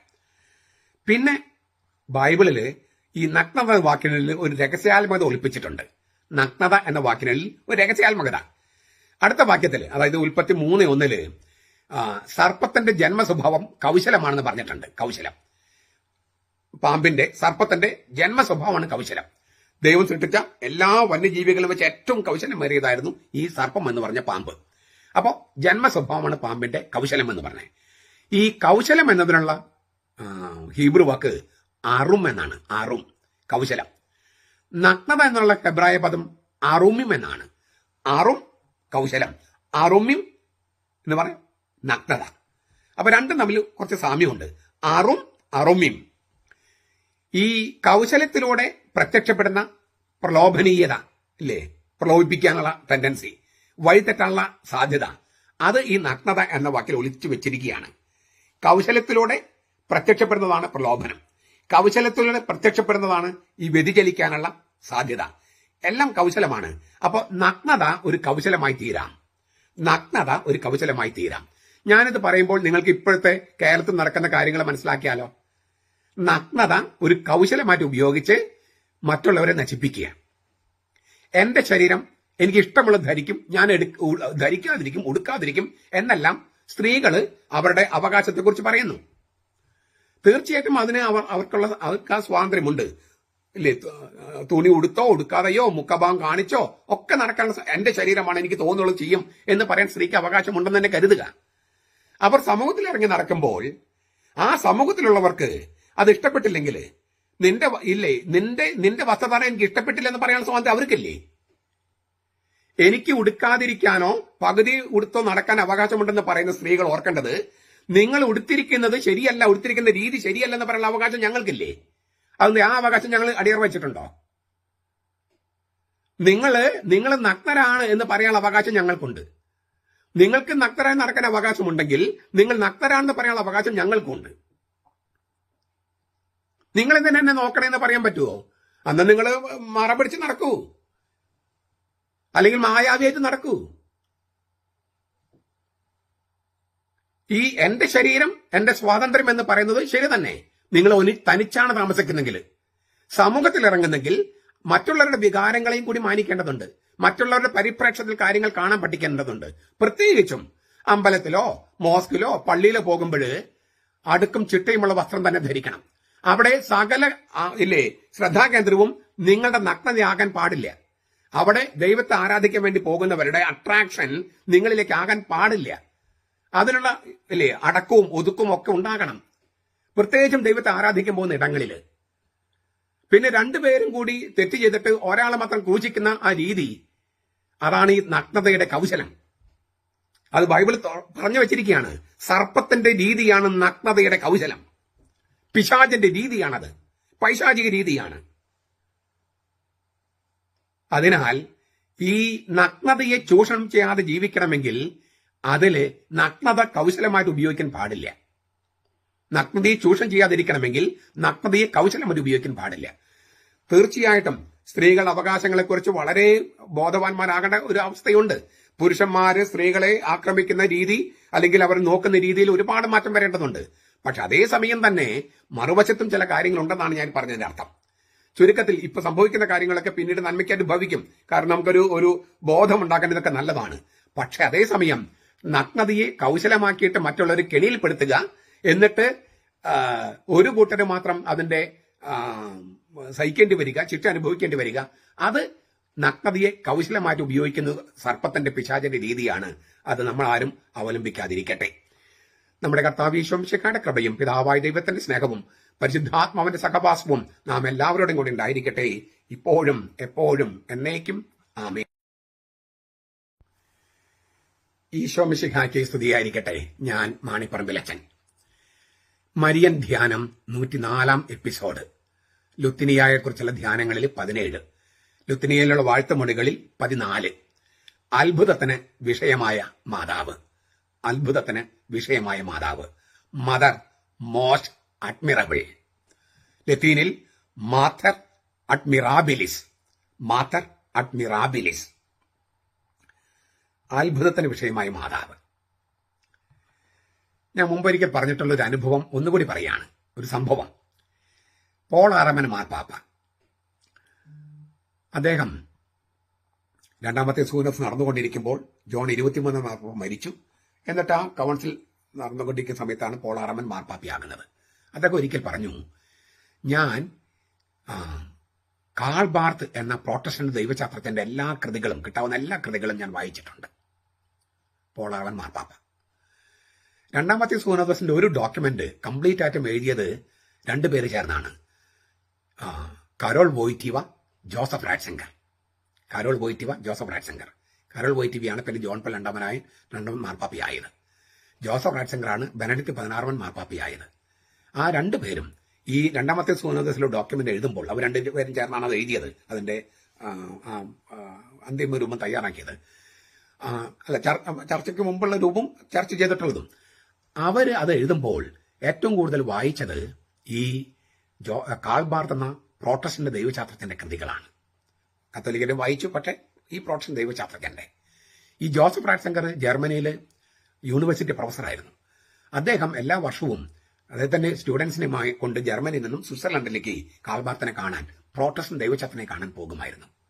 നോക്കുക, പോൾ ആറാമൻ മാർപ്പാപ്പ, ജോൺ പോൾ രണ്ടാമൻ മാർപ്പാപ്പ, ജോസഫ് റാറ്റ്സിംഗർ മാർപ്പാപ്പ, ബെനഡിക്ട് 16 മാർപ്പാപ്പ, ഇവരെല്ലാം കാൾ ബാർത്ത് എന്ന പ്രോട്ടസ്റ്റന്റ് ദൈവശാസ്ത്രജ്ഞനെ അത്രമാത്രം ബഹുമാനിച്ചിരുന്നു. അദ്ദേഹത്തിന്റെ രചനകൾ വായിച്ചിരുന്നു. പലപ്പോഴും ഇവർ രേഖകൾ എഴുതുമ്പോൾ അത് ചർച്ച ചെയ്തിരുന്നു, ഈ പ്രോട്ടസ്റ്റന്റ് ദൈവശാസ്ത്രജ്ഞന്റെ. അങ്ങനെയുള്ള വളരെ, അപ്പൊ നിങ്ങൾക്ക് മനസ്സിലായല്ലോ, ഈ 3 മാർപ്പാപ്പമാർ ഇത്രമാത്രം ഉയർത്തി പറയണമെങ്കിൽ എത്രമാത്രം വലിയ ദൈവശാസ്ത്രജ്ഞനാണ് കാൾ ബാർത്ത് എന്ന കാര്യം നിങ്ങൾക്ക് ഊഹിക്കാവുന്നതാണ്.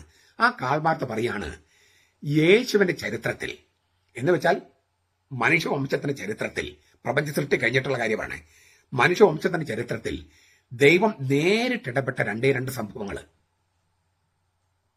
ഒന്ന്, ദൈവത്തിന്റെ മനുഷ്യാവതാരം. അത് സംഭവിച്ചത് മറിയത്തിലെ. അത്ഭുതത്തിന് വിഷയമല്ലേ? പ്രപഞ്ച സൃഷ്ടിയേക്കാൾ വലുതല്ലേ? പ്രപഞ്ചത്തെ സൃഷ്ടിക്കാൻ ദൈവത്തിന് ആരുടെയെങ്കിലും അനുവാദം ആവശ്യമുണ്ടായിരുന്നോ? ഇല്ല. ദൈവത്തിന്റെ മനുഷ്യനാക്കാൻ മറിയത്തിന്റെ അനുവാദം ആവശ്യമില്ലേ? ഉണ്ട്. അതുകൊണ്ടല്ലേ ഗബ്രിയേൽ മാലാഖയെ അയച്ചത്, മറിയത്തിന്റെ സമ്മതം കിട്ടാൻ വേണ്ടി കാത്തുനിന്നത്. അപ്പോൾ പ്രപഞ്ച സൃഷ്ടിയേക്കാൾ മഹാത്ഭുതമാണ് ദൈവത്തിന്റെ മനുഷ്യാവതാരം. അത് മറിയത്തിലാണ് സംഭവിച്ചത്. അത് അത്ഭുതത്തിന് വിഷയമായ മറിയം എന്ന് പറയുന്നതിൽ എന്താണ് തെറ്റ്? തെറ്റെന്നല്ല, അതല്ലേ ശരി. രണ്ടാമത്തെ സംഭവമാണ് ഈ യേശുവിന്റെ തിരുവുത്ഥാനം. അപ്പൊ പ്രപഞ്ച സൃഷ്ടി എന്ന മഹാത്ഭുതം കഴിഞ്ഞാൽ പിന്നെ രണ്ട് അത്ഭുതങ്ങളാണ്. ഒന്ന് ദൈവത്തിന്റെ മനുഷ്യാവതാരം, മറ്റൊന്ന് യേശുവിന്റെ തിരുവുത്ഥാനം. ഈ ദൈവത്തിന്റെ മനുഷ്യാവതാരം നടക്കുന്നത് മറിയം എന്ന സ്ത്രീയിലാണ്. അതുകൊണ്ട് അവളെ അത്ഭുതത്തിന് വിഷയമായ മാതാവ് എന്ന് വിളിക്കുന്നു. അവൾ കന്യകയാണ്, സ്ത്രീയാണ്, അമ്മയാണ്. ഇതിനേക്കാൾ വലിയൊരു അത്ഭുതം വേറെ എവിടെയുണ്ട്? സ്ത്രീ ആയിരിക്കുക, അവൾ കന്യകയായിരിക്കുക, അവൾ മാതാവാവുക. കന്യകാത്വത്തിന് ഭംഗം വരാതെ മാതാവ് നമ്മൾ കണ്ടതാണ്. കന്യകയും സ്ത്രീത്വവും മാതാവും ഒന്നിച്ച ഒരേ ഒരു സ്ത്രീയാണ് മറിയം. അതൊരു അത്ഭുതമല്ലേ? അത്ഭുതത്തിന് വിഷയമല്ലേ?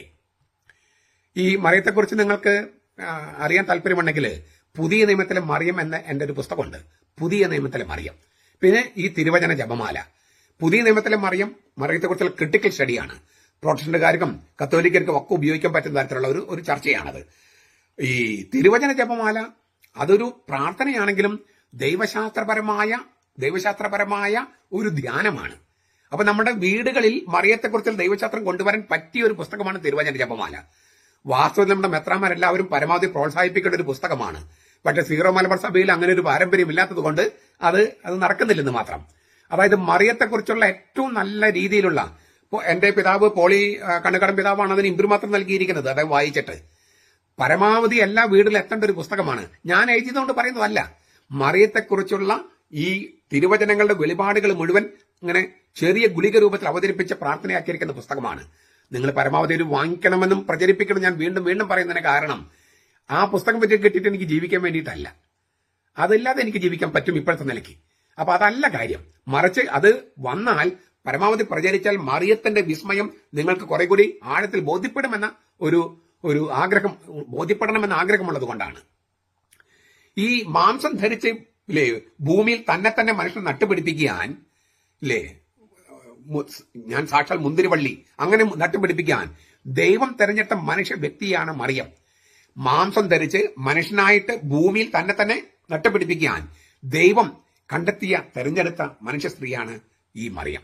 അതാ ഞാൻ പറഞ്ഞത്, പ്രപഞ്ച സൃഷ്ടിക്കൽ വലിയ രഹസ്യമാണ് അവളിലൂടെ സംഭവിച്ചത് ദൈവത്തിന്റെ മനുഷ്യാവതാരം. അതിനാൽ തന്നെ അത്ഭുതത്തിന് വിഷയമായ സ്ത്രീയാണ് മറിയം. ഇനി ഈശോയുടെ രഹസ്യത്തിന്റെ വിസ്മയം തിരിച്ചറിയണമെങ്കിൽ മറിയം എന്ന സ്ത്രീയുടെ രഹസ്യാത്മകതയുടെ വിസ്മയം, അത്ഭുതം തിരിച്ചറിയുക തന്നെ വേണം.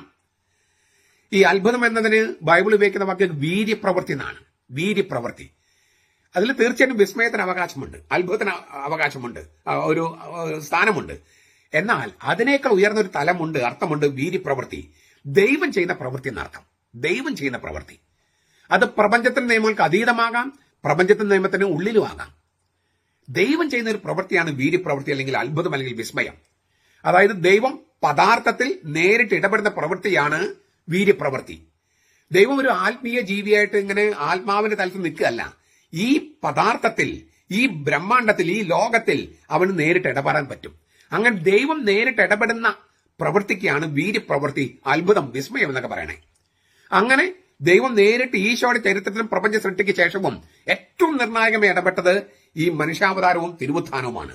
ആ മനുഷ്യാവതാരം സംഭവിച്ചത് മറിയം എന്ന സ്ത്രീയിലാണ്. ഇനി ആ അത്ഭുതം, ഈ മറിയം എന്ന സ്ത്രീയിലെ അത്ഭുതം മനസ്സിലാക്കാൻ ഞാൻ ഒരു വചനം പറയാണ്. മറിയത്തെക്കുറിച്ചുള്ള 32 വചനങ്ങളിലും 100,000 വിസ്മയങ്ങൾ ഒളിപ്പിച്ചു വെച്ചിട്ടുണ്ട്. അതൊക്കെ നമുക്ക് പിന്നീട് നമ്മൾ പലവരും കണ്ടിട്ടുണ്ട്. ഞാനിങ്ങനെ ഒരു അടുക്കും ചെട്ടിയുമായിട്ട് പറഞ്ഞിട്ടില്ല. കാരണം മറിയത്തെക്കുറിച്ച് ധ്യാനങ്ങൾ നടന്നു പോകുമ്പോൾ നിങ്ങൾ വിസ്മയങ്ങൾ പലതും കണ്ടു കാണും. ഞാൻ ഒരു വിസ്മയം, പലപ്പോഴും ശ്രദ്ധിക്കാതെ പോകുന്ന ഒരു വിസ്മയം സൂചിപ്പിക്കട്ടെ.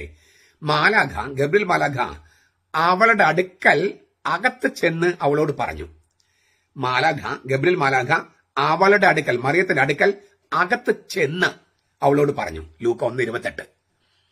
ഗബ്രിയേൽ മാലാഖ മറിയത്തിന്റെ അടുക്കൽ ചെല്ലുകയാണ്. ജോസഫിന് മാലാഖ പ്രത്യക്ഷപ്പെടുകയാണ്. അടുക്കൽ ചെന്നൊന്നും എഴുതിയിട്ടില്ല, പ്രത്യക്ഷപ്പെടുകയാണ്. മറ്റെല്ലാ സ്ഥലത്തും മാലാഖ പ്രത്യക്ഷപ്പെടുകയാണ്. ഇവിടെ മറിയത്തിന്റെ അടുക്കൽ, അവളുടെ അടുക്കൽ അകത്ത് ചെല്ലുകയാണ്. അതൊരു വിസ്മയല്ലേ? ആ മറിയവും ഗബ്രിയേൽ മാലാഖയും തമ്മിലുള്ള സംഭാഷണം നമുക്ക് ഊഹിക്കാൻ പോലും പറ്റും എങ്ങനെയായിരുന്നെന്ന്. ഊഹിക്കാൻ പറ്റില്ല. മറിയം അത് അവളുടെ ജീവിതത്തിന്റെ അവസാന ഘട്ടത്തിലാണ് വെളിപ്പെടുത്തിയതും. കാരണം മുമ്പ് വെളിപ്പെടുത്താൻ കഴിയില്ല, കാരണം അത്രയും വലിയ വിസ്മയമാണത്. ഗബ്രിയേൽ മാലാഖ മറിയത്തിന്റെ അടുക്കൽ അകത്തു ചെന്നു. ബൈബിൾ എഴുതിയിരിക്കുന്ന കാര്യമാണ്. നിങ്ങളത് സത്യമാണെന്ന് വിശ്വസിക്കുന്നുണ്ടോ ഇല്ലെന്ന കാര്യം എനിക്ക് അറിഞ്ഞുകൂടാ. ഞാൻ സത്യമെന്ന് വിശ്വസിക്കുന്നു. അങ്ങനെയെങ്കിൽ അതൊരു വിസ്മയമാണ്, അത്ഭുതമാണ്. മറിയം അത്ഭുതത്തിന് വിഷയമായ സ്ത്രീ തന്നെ, അമ്മ തന്നെ. എന്നിട്ട് ഗബ്രിയേൽ മാലാഖ അവളോട് പറയാ, ദൈവകൃപ നിറഞ്ഞവളെ സ്വസ്തി. ദൈവകൃപയിൽ സൃഷ്ടിക്കപ്പെട്ടവളെ എന്ന് വേണമെന്ന് ഞാൻ പറഞ്ഞത്. ഹയറെ കഹരി തോമനെ. 2 വർഷം എടുത്തിട്ടും ഈ കഹരി തോമനെ എന്ന വാക്ക് തർജ്ജമ ചെയ്യാൻ വിശുദ്ധ ജെറോമിന് കഴിഞ്ഞില്ല. അങ്ങനെയാണ് ഗ്രാസിയ പ്ലാന, ദൈവകൃപ നിറഞ്ഞവളെ എന്ന് ജെറോം തർജ്ജമ ചെയ്തത്. അത് നമ്മൾ സ്വീകരിക്കുക. ശരിക്കും വേണ്ടത് ദൈവകൃപയിൽ സൃഷ്ടിക്കപ്പെട്ടവളെ സ്വസ്തി എന്നാണ്. കർത്താവ് നിന്നോട് കൂടെ. ഓരോ വചനത്തിലും വിസ്മയമാണ്. മറിയത്തിലുള്ള വിസ്മയമാണ് വചനത്തിലൂടെ വെളിപ്പെടുന്നത്. ഓരോ രംഗത്തെ ഓരോ വചനവും ഓരോ വലിയ അത്ഭുതമാണ്, വിസ്മയമാണ്. ഗലീലയിലെ നസറത്തിലാണ് അവൾ വസിക്കുന്നത് പോലും. ദാവീദിന്റെ പട്ടണമായ ബേത്ലഹേമിലല്ല. എന്നിട്ട് പ്രസവിക്കുന്നത് ബേത്ലഹേമിലാണ്. അതൊരു ഗുഹയില്, പുൽത്തൊട്ടിയില്. ഇങ്ങനെ ഇതെല്ലാം വിസ്മയങ്ങളുടെ അടുക്കുകളല്ലേ?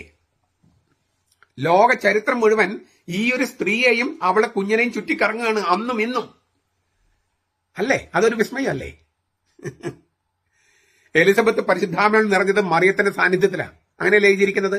അവളുടെ സാന്നിധ്യത്തിൽ എലിസബത്ത് പരിശുദ്ധാത്മാവിൽ നിറഞ്ഞവളായി. ഈ മറിയത്തിന്റെ സാന്നിധ്യത്തിലേക്ക് വരാത്തത് കൊണ്ടാണ് പെന്തക്കോസ്തുകാർ ഇപ്പോഴും പുഴയിലെ വെള്ളത്തിൽ മുങ്ങുന്നത്. കർത്താവിന്റെ തിരുവിലാന്ന് ഒഴുകിയ ജീവജലത്തിൽ മാമോസം മുങ്ങാതെ, അങ്ങനെ കർത്താവിലേക്ക് ഒട്ടിച്ചേർക്കപ്പെടാതെ ഈ പുഴയിലെ വെള്ളത്തില് അത് പെരിയാറിലും പമ്പയിലും പോയിട്ട് അയ്യപ്പന്റെ വെള്ളത്തിലേക്കും പിന്നെ വേറെ ദേവന്മാരുടെയും ദൈവന്മാരുടെയും വെള്ളത്തിലേക്കും മുങ്ങുന്നതിന് കാരണം മറിയത്തിന്റെ സാന്നിധ്യത്തിലേക്ക് വരാൻ അവർക്ക് പറ്റാത്തത് കൊണ്ടാണ്. പെന്തക്കോസ്തുകാരും ദൈവസഭയെ കുറ്റപ്പെടുത്തുകയല്ല. അവര് സ്നാപയോഹന്നാന്റെ സ്നാനമാണ് സ്വീകരിക്കുന്നത്. പുഴയിലെ സ്നാനം സ്നാപകന്റെ സ്നാന. ക്രിസ്ത്യാനികളുടെ സ്നാനം കർത്താവിന്റെ പാർശ്വത്തിൽ ഒഴുകിയ ജീവജലത്തിലാണ്. അത് അവർക്ക് സ്വീകരിക്കാൻ പറ്റണമെങ്കിൽ അവർ കത്തോലിക്ക സഭയിലേക്ക് വരണം. അത് വരണമെങ്കിൽ മറിയത്തിന്റെ സാന്നിധ്യത്തിലേക്ക് വരണം. ഈ ഒരു രൂപവും ഉണ്ടാക്കാൻ പാടില്ലെന്ന പഴയ നിയമത്തിൽ പറഞ്ഞിരിക്കുന്ന കാര്യം വെച്ചുകൊണ്ട് മാത്രം ഇന്ന് അവർ പെരുമാറാൻ പാടില്ല. കാരണം എന്താ? ദൈവം മനുഷ്യനാക്കുന്നതിന് മുമ്പുള്ളൊരു വചനമാണത്. അവര് പറഞ്ഞ പ്രമാണത്തിന്റെ ഭാഗം ഇല്ലേ, നിങ്ങൾ ആരാധിക്കാൻ വേണ്ടി രൂപം ഉണ്ടാക്കരുത്. അത് ദൈവം മനുഷ്യനാകുന്നതിന് മുമ്പുള്ളൊരു സംഗതിയാണ്. മനുഷ്യൻ ദൈവമായതിനു ശേഷം ആ വചനത്തിന് മാറ്റം വന്നു കഴിഞ്ഞു. അത് തിരിച്ചറിയണം അവര്. പഴയ നിയമത്തെ രൂപാന്തരപ്പെടുത്തിയിരിക്കുന്നു പുതിയ നിയമം കൊണ്ട്. അത് തിരിച്ചറിയാതെ പഴയ നിയമം പിന്നെ അങ്ങനത്തെ കാര്യങ്ങൾ പഴയ നിയമം എടുക്കും. പൗരോഹിത്യം മറ്റും കാര്യം വന്നാൽ അപ്പൊ പറയുന്നു അവർ ഖണ്ഡിക്കും.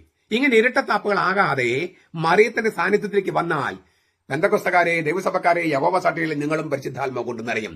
എലിസബത്ത് മറിയത്തിന്റെ സാന്നിധ്യത്തിൽ നിറഞ്ഞതുപോലെ അതൊരു വിസ്മയമല്ലേ? മറിയത്തിന്റെ സാന്നിധ്യത്തിലാണ് എലിസബത്തിന്റെ ഗർഭത്തിൽ കിടക്കുന്ന ശിശു സ്നാപയോഹന്നാൻ കുതിച്ചു ചാടിയത്. അതൊരു വിസ്മയമല്ലേ? അതിന് ആനന്ദത്തിന്റെ ചാട്ടമെന്നാണ് ആ കൊച്ചിന്റെ അമ്മ പറഞ്ഞത്, എലിസബത്ത് പറഞ്ഞത്. ആ ആനന്ദം എന്നത് പരിശുദ്ധാത്മാവിൽ മറ്റൊരു പര്യായ പദമാണ്.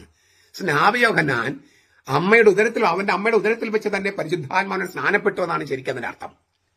എന്നിട്ടും ശിശു മാമോദീസയെ എതിർക്കുകയാണ് ഈ പറഞ്ഞ പെന്തക്കോസ്തുകാരും യഹോവ സാക്ഷികളും കൂട്ടരൊക്കെ. നവജാത ശിശുക്കളെ ജനിച്ചിട്ട് 8 ദിവസം കഴിയാത്ത, അതാണ് നവജാത ശിശു എന്ന് പറഞ്ഞത്. 8 ദിവസം കഴിഞ്ഞപ്പോ എന്നെ ശിശു എന്ന് പറയാ. നവജാത ശിശുക്കളെ, ബ്രേഫാസ്റ്റ് എന്നാണ് അതിന്റെ ഗ്രീക്ക് വാക്ക്. ലൂക്ക 18:15 അമ്മമാരെ കർത്താവിന്റെ അടുക്കൽ കൊണ്ടുവന്നതാണ്. നവജാത ശിശുക്കളെ പ്രസവിച്ചിട്ട് 8 ദിവസം തികയാത്തവർ, അവരെയാണ് കർത്താവ് കൈകളിലെടുത്ത് ആശീർവദിച്ചത്. ഇപ്പോഴും നവജാത ശിശുക്കൾ 8 ദിവസത്തിന് മുമ്പ് പ്രസവിച്ചിട്ട് 8 ദിവസം കഴിഞ്ഞിട്ട് 8 ദിവസം കഴിയുന്നതിന് മുമ്പ് കർത്താവിന്റെ അടുക്കൽ കൊണ്ടുവന്ന കർത്താവിലേക്ക് ഒട്ടിച്ചു ചേർക്കുന്നല്ലേ ശിശു മാമോദീസ? അപ്പോഴല്ലേ കർത്താവ് അവർ തൊടുന്നത്? ഇതെന്തിനാ അവർ നിഷേധിക്കണേ? കത്തോലിക്കരെ എതിർക്കാനോ, മറിയത്തെ എതിർക്കാനോ? പിന്നെ അവർക്ക് മറിയത്തിന്റെ വിസ്മയം മാത്രമല്ല, കർത്താവിന്റെ വിസ്മയോ കർത്താവിന്റെ രഹസ്യവും മനസ്സിലാകില്ല. ഞാൻ ആവർത്തിക്കുന്നവരെ കുറ്റപ്പെടുത്തുകയല്ല. അവർ സത്യത്തിൽ നിന്ന് വ്യതിചലിച്ചു പോയത് അവർ തിരിച്ചറിയാൻ വേണ്ടി ഞാൻ പറയുന്നതാണ്. ഈ മറിയത്തിന്റെ വിസ്മയത്തില് അത്ഭുതം, മറിയം എന്ന ആ അത്ഭുതത്തിന്റെ വിഷയം, അതിൽ സാക്ഷികളാണ് എലിസബത്തും സക്കറിയാസും സ്നാപയോഹന്നാനും ഈ പറഞ്ഞ മനുഷ്യർ മുഴുവൻ, ഗബ്രിയേൽ മാലാഖ അടക്കം. ഈ അതുപോലെ തന്നെ ഒരു വിസ്മയം മറിയത്തിന്റെ സഹനത്തിലുമുണ്ട്. അമലോത്ഭവ ജനിച്ചവള്, അവള് ശുദ്ധീകരണത്തിന് വിധേയപ്പെടുന്നു. ആചാരപരം ശുദ്ധീകരണം, പാപത്തിന് ശുദ്ധീകരണമല്ല. അതൊരു വിസ്മയമല്ലേ?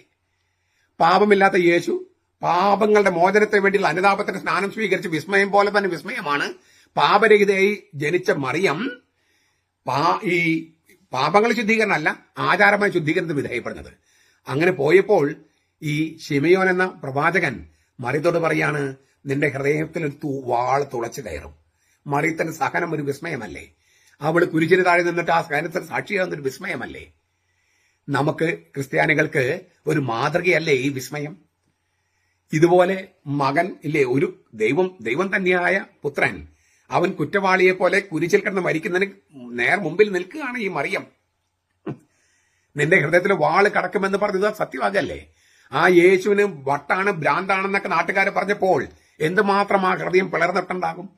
എന്നിട്ടും ദൈവഹിതം തിരിച്ചറിഞ്ഞ് മുന്നോട്ട് പോകുന്ന മറിയം അത്ഭുതത്തിന് വിഷയം തന്നെ. ഇതുപോലെ ഓരോ സംഗതിയും ഓരോ വചനവും എടുത്തിട്ട് മറിയത്തിന്റെ ഈ മറിയം എന്ന അത്ഭുതത്തിന് വിഷയമായ സ്ത്രീയെക്കുറിച്ച് നമുക്ക് പറയാം. എല്ലാ അമ്മമാർക്കും അഭിമാനിക്കാൻ വക നൽകുന്നവളാണ് മറിയം. എല്ലാ അമ്മമാർക്കും. നമ്മെ ശാരീരികമായി പ്രസവിക്കുകയും പരിപാലിക്കുകയും ചെയ്യുന്ന അമ്മമാരെയും വിസ്മയത്തോടെയും ബഹുമാനിക്കാൻ മറിയം നമ്മെ പഠിപ്പിക്കുകയാണ്. നമ്മുടെ അമ്മമാര്, മറിയം ഒരു വിസ്മയമായിരിക്കുന്നതല്ല, നമ്മുടെ അമ്മമാര് വിസ്മയമല്ലേ? നമ്മുടെ പരമ്പരാഗത കുടുംബങ്ങളെ കാര്യം ഞാൻ പറയാം. എപ്പോഴും തോറ്റു നിൽക്കുന്ന അമ്മമാരാൻ തോന്നും, അല്ലേ? ഭർത്താവിന് മുമ്പിൽ, മക്കളുടെ മുമ്പിൽ എപ്പോഴും തോറ്റു നിൽക്കുന്ന അമ്മമാരാൻ തോന്നും. പക്ഷെ വാസ്തവത്തിൽ ജയിച്ചു നിൽക്കുന്ന അമ്മമാരല്ലേ നമ്മുടെ സ്വന്തം അമ്മമാര്? അവരൊരു വിസ്മയമല്ലേ? ആ വിസ്മയത്തെ അംഗീകരിക്കാൻ തയ്യാറുണ്ടെങ്കിൽ മറിയം എന്ന അത്ഭുതത്തിന് വിഷയമായ മാതാവിനെ, അമ്മയെ അംഗീകരിക്കാൻ ആർക്കാണ് പറ്റാതിരിക്കുക? എല്ലാവരും ചെയ്യില്ലേ? അങ്ങനെ ചെയ്യണമെന്നാണ് ബൈബിള് പഠിപ്പിക്കുന്നത്. ബൈബിള് തിരുവചനങ്ങൾ കൂറുള്ളവര് പഠിപ്പിക്കുന്നത്. ബൈബിള് നമുക്ക് വെളിപ്പെടുത്തുന്നത്, വചനം വെളിപ്പെടുത്തുന്നത്. അതിനോട് തുറന്ന മനസ്സോടെ നമുക്ക് അത് വചനം സ്വീകരിക്കാനും, ഇങ്ങനെ സ്വീകരിക്കാതെ തെറ്റിപ്പോയവരെ മറിയത്തിന്റെ അടുക്കൽ കൊണ്ടുവരാനും, അങ്ങനെ മറിയത്തിന്റെ സാന്നിധ്യത്തിൽ അവർ പരിശുദ്ധാത്മ കൊണ്ട് നിറയാനും നമുക്ക് പരിശ്രമിക്കാം. അതായിരിക്കും അമ്മയ്ക്ക് കൊടുക്കുന്ന ഏറ്റവും നല്ല സമ്മാനം. നമ്മുടെ കർത്താവ് യേശു മിശിഹായുടെ കൃപയും പിതാവായ ദൈവത്തിന്റെ സ്നേഹവും പരിശുദ്ധാത്മാവിന്റെ സഹവാസവും നാം എല്ലാവരോടും കൂടി ഉണ്ടായിരിക്കട്ടെ, ഇപ്പോഴും എപ്പോഴും എന്നേക്കും. ആമേൻ. ഈശോ മിശിഹായ്ക്ക് സ്തുതിയായിരിക്കട്ടെ. ഞാൻ മാണിപ്പറമ്പിലച്ചൻ. കൽദായൻ ആകാനുള്ള വിളി കിട്ടിയോ വട്ടോളിക്ക്? മെത്രാൻ ഏക ഭാര്യയുടെ ഭർത്താവായിരിക്കണം എന്നാണ് പൗലോസ്ലീഹ അത് 2 പ്രാവശ്യം എഴുതിയിട്ടുണ്ട്. ആദിമസഭയില് മെത്രാനായിരുന്ന, എഫേസസിലെ മെത്രാനായിരുന്ന തിമത്തിയോസിനും ക്രേത്തെ എന്ന് പറഞ്ഞ ദ്വീപിലെ മെത്രാനായിരുന്ന തീത്തോസിനും 2 മെത്രാന്മാർക്കും എഴുതിയിട്ടുണ്ട് മെത്രാൻ ഏക ഭാര്യയുടെ ഭർത്താവായിരിക്കണം. വാസ്തവത്തിൽ ഇതൊരല്പം വിസ്മയം ജനിപ്പിക്കുന്ന ഒരു പ്രസ്താവമാണ്. ഈ ക്രിസ്ത്യാനികൾക്ക് എല്ലാവർക്കും ഏക ഭാര്യയാണ്. ക്രിസ്ത്യാനികൾ കല്യാണം കഴിക്കുന്നവർക്ക് ഏക ഭാര്യയേ ഉള്ളൂ. അപ്പോൾ മെത്രാൻ ഏക ഭാര്യയുടെ ഭർത്താവായിരിക്കണം എന്ന് പറയുമ്പോൾ അതിലെന്തോ ഒരു ഇതുണ്ടല്ലോ. മറ്റു ക്രിസ്ത്യാനികൾക്കും ഏക ഭാര്യയല്ലേ ഉള്ളൂ, ഏക ഭാര്യയുടെ ഭർത്താവല്ലേ മറ്റു ക്രിസ്ത്യാനികളും. പിന്നെ മെത്രാൻ ഏക ഭാര്യയുടെ ഭർത്താവായിരിക്കണം എന്ന് പറഞ്ഞതിന്റെ അർത്ഥം എന്താണ്? സ്വഭാവദൂഷ്യമില്ലാത്തവൻ എന്നാണ് അർത്ഥം എന്ന്? അതല്ല അതിന്റെ സൂചന. ഏക ഭാര്യയുടെ ഭർത്താവായിരിക്കണം കല്യാണം കഴിക്കുന്ന എല്ലാ ക്രിസ്ത്യാനികളും. അപ്പൊ മെത്രാൻ ഏക ഭാര്യയുടെ ഭർത്താവായിരിക്കണം എന്ന് എടുത്തു പറയുന്നത് എന്തുകൊണ്ടാണ്? അതിന് വേറൊരു അർത്ഥമുണ്ട്. അതായത് സ്വഭാവദൂഷ്യമില്ലാത്ത ആളായിരിക്കണം എന്നല്ല അതിന്റെ അർത്ഥം. കാരണം ക്രിസ്ത്യാനികള് കല്യാണം കഴിക്കുന്നവര് ഏക ഭാര്യയുടെ ഭർത്താവായിരിക്കണം, ഇല്ലേ, അതുപോലെ ഏക ഭർത്താവിന്റെ ഭാര്യ ആയിരിക്കണം. അതാണ് ക്രിസ്ത്യാനികളുടെ നിയമം. അപ്പൊ മെത്രാൻ ഏക ഭാര്യയുടെ ഭർത്താവായിരിക്കണം എന്ന് പൗലോസ് പറഞ്ഞതിന് വേറൊരു ധ്വനിയാണ്. അതായത് ഈ മെത്രാൻ കല്യാണം കഴിച്ചു, ഏക ഭാര്യയുടെ ഭർത്താവായിരുന്നു, ഭാര്യ മരിച്ചെന്ന് കരുതുക, അദ്ദേഹം 2ാമത് കല്യാണം കഴിക്കാൻ പാടില്ല. സാധാരണ ക്രിസ്ത്യാനികൾ, മെത്രാന്മാരല്ലാത്തവര് ഒരു സ്ത്രീയെ കല്യാണം കഴിച്ചു, ഭാര്യ മരിച്ചാൽ ആ പുരുഷന് ഇല്ലേ, വേറൊരു വിഡോവറായ ആ പുരുഷന് വേറെ സ്ത്രീ കല്യാണം കഴിക്കാം. കാരണം കല്യാണത്തിന്റെ ആ ഉടമ്പടി മരണം വരെയുള്ളൂ. അപ്പോൾ ക്രിസ്ത്യാനിയായ പുരുഷന്റെ ഭാര്യ മരിച്ചാൽ അയാൾക്ക് വേറെ കല്യാണം കഴിക്കാം. ക്രിസ്ത്യാനിയായ ഒരു സ്ത്രീയുടെ ഭർത്താവ് മരിച്ചാൽ ആ സ്ത്രീക്ക്, വിധവയായ സ്ത്രീക്ക് കല്യാണം കഴിക്കാം. പ്രത്യേകിച്ചും തിമോഥെയോസിനോട് പറയുന്നുണ്ട്, യുവതികളാണ് വിധവകളെങ്കിൽ അവരെ കല്യാണം കഴിക്കാൻ പ്രേരിപ്പിക്കണം, അല്ലെങ്കിൽ അവർ ഊർജ്ജം വെറുതെ നഷ്ടപ്പെടുമെന്നാണ് പൗലോസ് പറയുന്നത്. അത് വെറുതെ വായിട്ടടിച്ച് ഊർജ്ജം നഷ്ടപ്പെടും. അപ്പോൾ വിധവകള്, പ്രത്യേകിച്ച് യുവതികളാണെങ്കിൽ അവർക്ക് പുനർവിവാഹത്തിന് സാധ്യതയുണ്ട്. പുരുഷന്മാര് അവരുടെ ഭാര്യ മരിച്ചു പോയാൽ അവർക്ക് പുനർവിവാഹത്തിന് സാധ്യതയുണ്ട്. ഈ സാധ്യത മെത്രാന്മാർക്കില്ല. അതായത് മെത്രാന്മാര് ഭാര്യ മരിച്ചു പോയിട്ടുള്ള ആളാണെങ്കിൽ പുനർവിവാഹം ചെയ്യരുത്. എന്തുകൊണ്ടാണ്? മെത്രാന്മാരിൽ നിന്നും ഉയർന്ന ഒരു പരിത്യാഗം ആവശ്യപ്പെടുന്നു.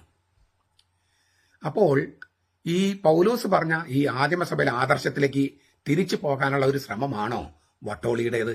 അതിനുള്ളൊരു ആദ്യ പടി. മുമ്പൊരിക്കൽ ഇങ്ങനെ പറയാനൊരു കാരണമുണ്ട്.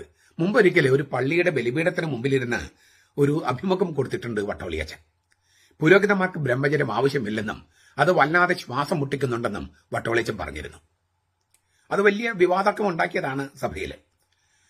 ഇപ്പോൾ കത്തോലിക്ക സഭയിലെ വിവാഹിതർക്ക് പുരോഹിതരാകാൻ കഴിയുന്ന 3 സഭകളുണ്ട്. അതായത് 24 വ്യക്തിഗത സഭകളുടെ കൂട്ടായ്മയാണല്ലോ കത്തോലിക്ക സഭ.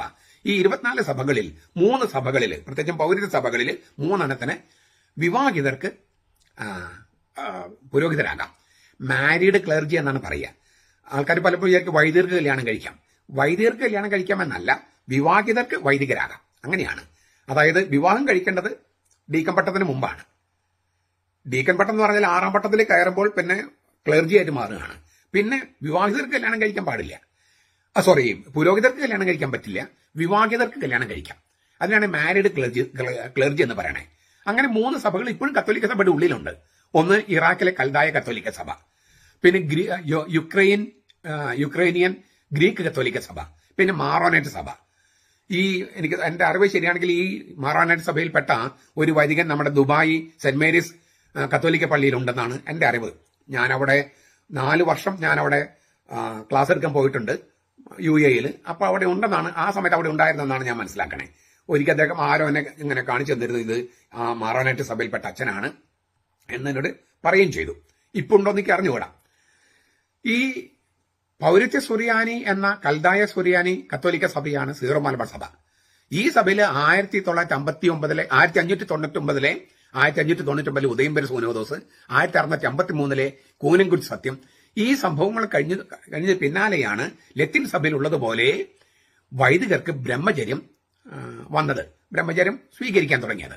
അതിനു മുമ്പ് വരെ ഈ സീറോ മലബാർ സഭയിലും മാരീഡ് ക്ലർജി ആയിരുന്നു. ഇപ്പം നമ്മുടെ ഓർത്തഡോക്സ് യാക്കോബായ് സഭകളിലുള്ളതുപോലെ വിവാഹിതർക്ക് വൈദികരാകാൻ കഴിയുന്ന ഒരു സംവിധാനമാണ് കൽദായ പൗരസ്ത്യ സുറിയാനി സഭയായ കൽദായ സുറിയാനി പൗരത്വ സഭയായ സീറോ മലബാർ സഭയിലുണ്ടായിരുന്നേ. അപ്പോൾ അതേസമയം മെത്രാന്മാരെപ്പോഴും കല്യാണം കഴിക്കുമായിരുന്നില്ല. അതിന് കാരണം മെത്രാൻ ഏകഭാര്യയുടെ ഭർത്താവായിരിക്കണം എന്നുള്ള വചനമല്ല അവിടെ ബാധകമാക്കുന്നത്. വൈദികർക്ക് ഇല്ലേ, വിവാഹിതർക്ക് വൈദികരാകാമെങ്കിലും മെത്രാന്മാര് അവിവാഹിതരായി ബ്രഹ്മചാരികൾ നിലകൊണ്ടു. അതിനുള്ള വചനം പൗലോസിന്റെ തിരുവചനമാണ്. ഒന്ന് എന്താണ്?